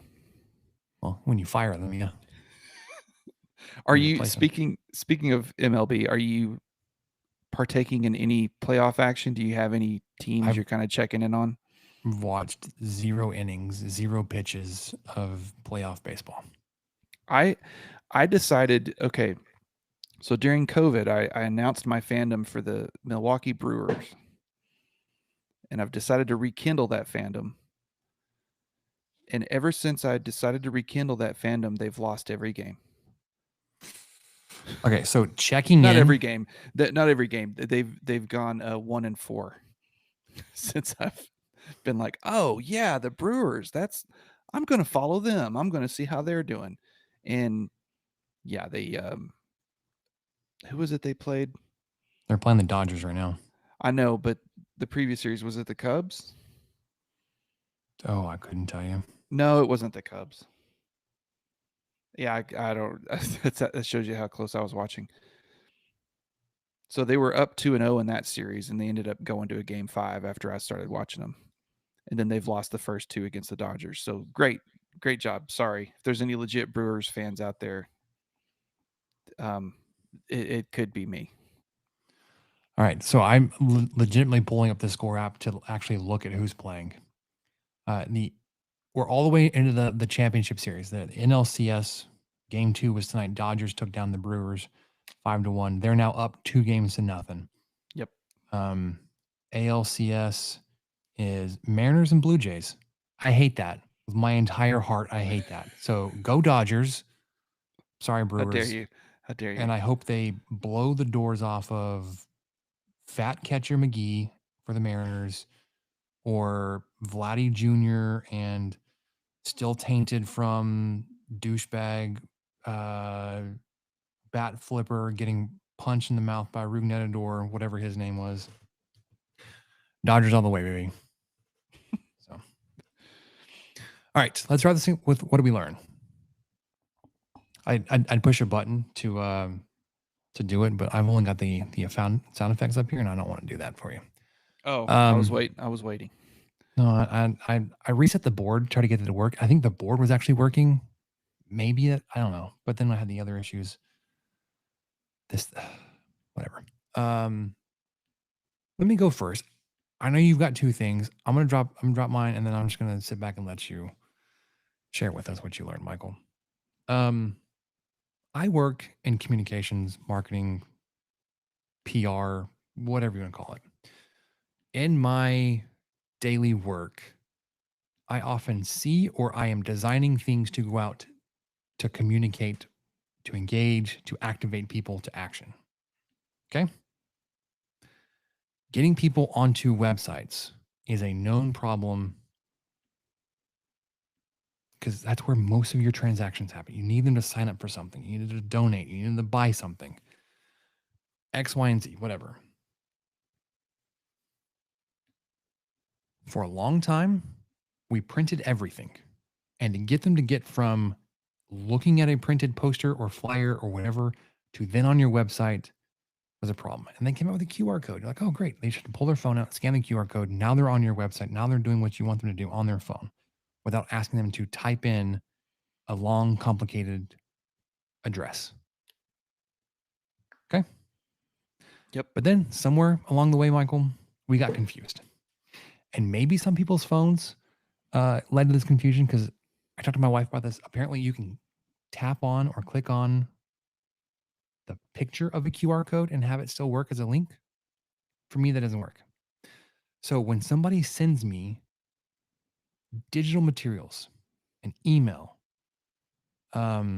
whatever, an invite, evite, whatever, and it comes to my inbox and it has a QR code, I lose my ever-living mind. Because you know what happens, Michael? I have 2 phones, but to then get to the website, I have to pull out a second phone. Or if it's on the computer screen, I have to hold my phone up to my screen because they were too stupid to put a link in their digital communications to me. I put it on here. And what do we learn, Michael? Because people still don't understand the purpose of a QR code. I had a QR code take me to a website that then had another QR code on it to take me to where I needed to go. I was like, I can't make this stuff up. I was like, okay. Here's the bad thing. I feel for the mission of this organization. They were asking for sponsorship, but that legitimately caused me to not pass this information along to my leadership team for consideration. If you don't make it easy for me to even get the information, why do I want to give you my money? Well, okay, and I have a similar issue with that too, because our school, they build all these flyers with the intent of printing them. And then so when they send them digitally in our school communication software, it does not have the link. And it's not even that. It's not that it doesn't have the link. It's that they couldn't just send a message right after that with the link. That would make things so much easier, as opposed to here's the flyer for when to be at the fall festival or whatever. Here's the info, and there's a QR code. Just next message, just send a second one that has the link, and I can just click that. But otherwise, what I have to do on my phone, which is a 2019 model, to be fair, I have to download that image, and then I have to go to my QR code option.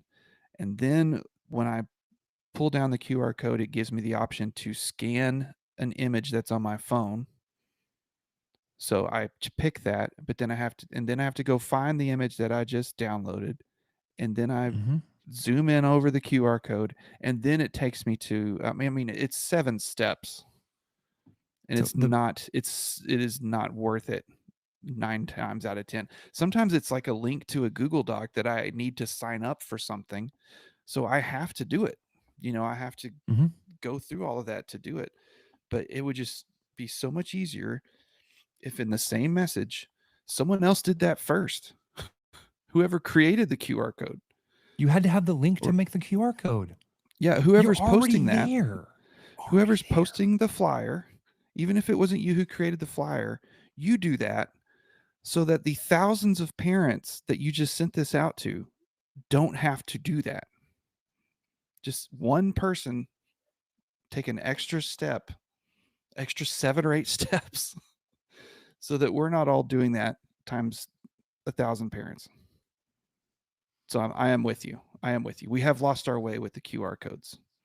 Okay, so this reminds me. This got me triggered. I'm not going to name names, but I've heard experiences from a leader who has exposure to my world, and not like healthcare world, but like marketing, PR, communications, who fancies themselves an expert at doing my job.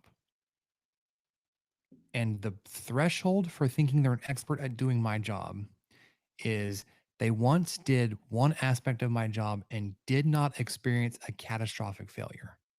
I'm sorry, does that make you an expert? Sure. Okay, because there's like many magnitudes of data that support the value of your communications team, your PR team, your marketing, whatever. And I know everybody likes to think that they know marketing or that they know social media or that they know how to communicate. What are you talking about? You're talking QR codes. I think these are the same type of people. They fell in love with the QR code, but they don't, like, they're not end users of it. So this leader that thinks, oh, they went through this one experience tangentially related to communications, PR, marketing, and it didn't blow up in their face that they're an expert at it. They adopted the QR code and then didn't know how to use it. They bumbled through a marketing campaign and didn't know how to do it, but it wasn't a catastrophic failure until they're experts at it. We've lost our way. You have people that are experts in their field that do things. You need to rely on the experts. Leave the design to designers. Leave the user experience architects to those that know user experience. If you want to activate people to sign up to do something, then ask people that actually sign up to do things. What's the easiest way to get you to do that? Don't ask a leader that never signs up for something. On the flip side, don't ask somebody that doesn't have the money or time to design, to do things, to design, hey, I need you to create a flyer to get people to activate X, Y, and Z, or whatever. You have to understand your audience. And everybody is not an audience. If I ask you who your audience is and you say everybody, you don't know jack. Okay, I'm done. I'm wondering who our audience is right now. We did just have a big drop off. So I probably pissed off the 6 people we had on here. My quick one. I learned that My beloved Queen Bees have a big game to end the regular season. They are the number 1 seed. They're 5-0-1 on the season. Of course they are. And they are playing the number 2 seed in their bracket. This will be the final regular season game. I think based off practice today, so a lot of what I have here, I mean, I'm not going to go through all of it, but I think no matter what happens, I think the Bees will win this bracket based off the points system, how the points are going to work, because they do factor in goal differential. And so there will be a playoff game next week. No. And against the other bracket, and whoever wins that will be headed to Dallas to represent the Lubbock Soccer Association again. Now, the Queen Bees did that last year. They got rained out. It was really sad. Everybody was pretty ticked off about it. I remember that now. Yeah, they played 1.5 games, I think. And then just they just canceled the rest of the tournament. So we declared ourselves the winners, and our coach got our girls' trophies. But anyway, the good and bad about that is it is the same weekend as the Big 12 championship game. So fun decisions to make. Things to discuss. Can I confess something to you, Michael? Yes. My brother asked me if Texas Tech makes it to the Big 12 title game, would I be going? And this was like within the last week or so. Until the moment he asked me that question, I had not ever thought about that decision. Did you not think it was a possibility, or you just didn't? I think it's logistically think that it's something you would do. No, it was that Texas Tech has never been in this position, and it's never crossed my mind. Right. I'm so used to it never including the Big 12 Conference Championship game, including a shot for Texas Tech, that I've never even once thought about making that trip. I have this year, and a lot of it's because of my pal, the Ace Man, who lives in that area. And he keeps sending me screenshots. He keeps sending me screenshots of how much tickets are, and man, we should just, after how good we looked early on, we should just get a couple tickets, man.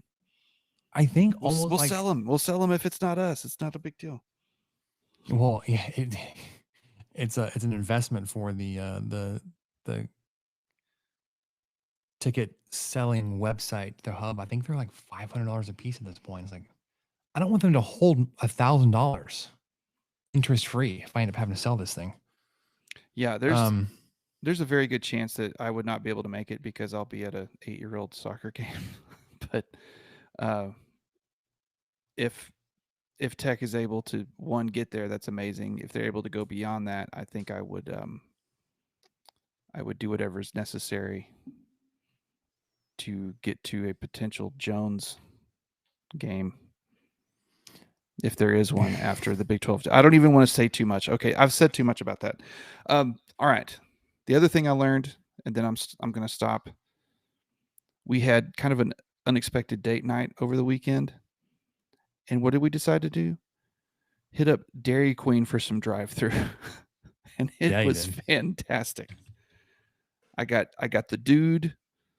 My wife had a Jalitos Ranch Hunger Buster, and we each had, this is a pro tip, gang. There is a mini-sized Blizzard. Because sometimes, man, there's only so much soft serve I can take. I like a Blizzard, but after a while, it can turn into work. That mini is the perfect size.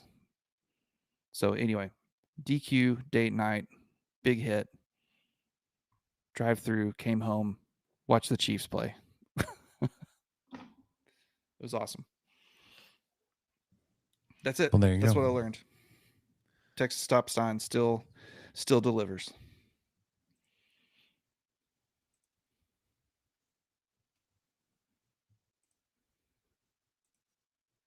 Oh, did we lose you again?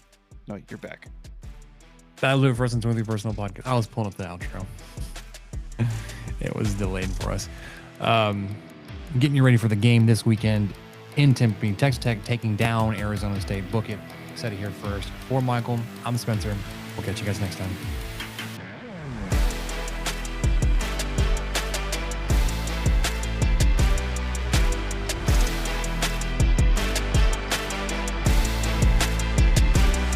Thank you for listening to the 23 Personnel Podcast. Help us out by subscribing, rating the show, and leaving a review.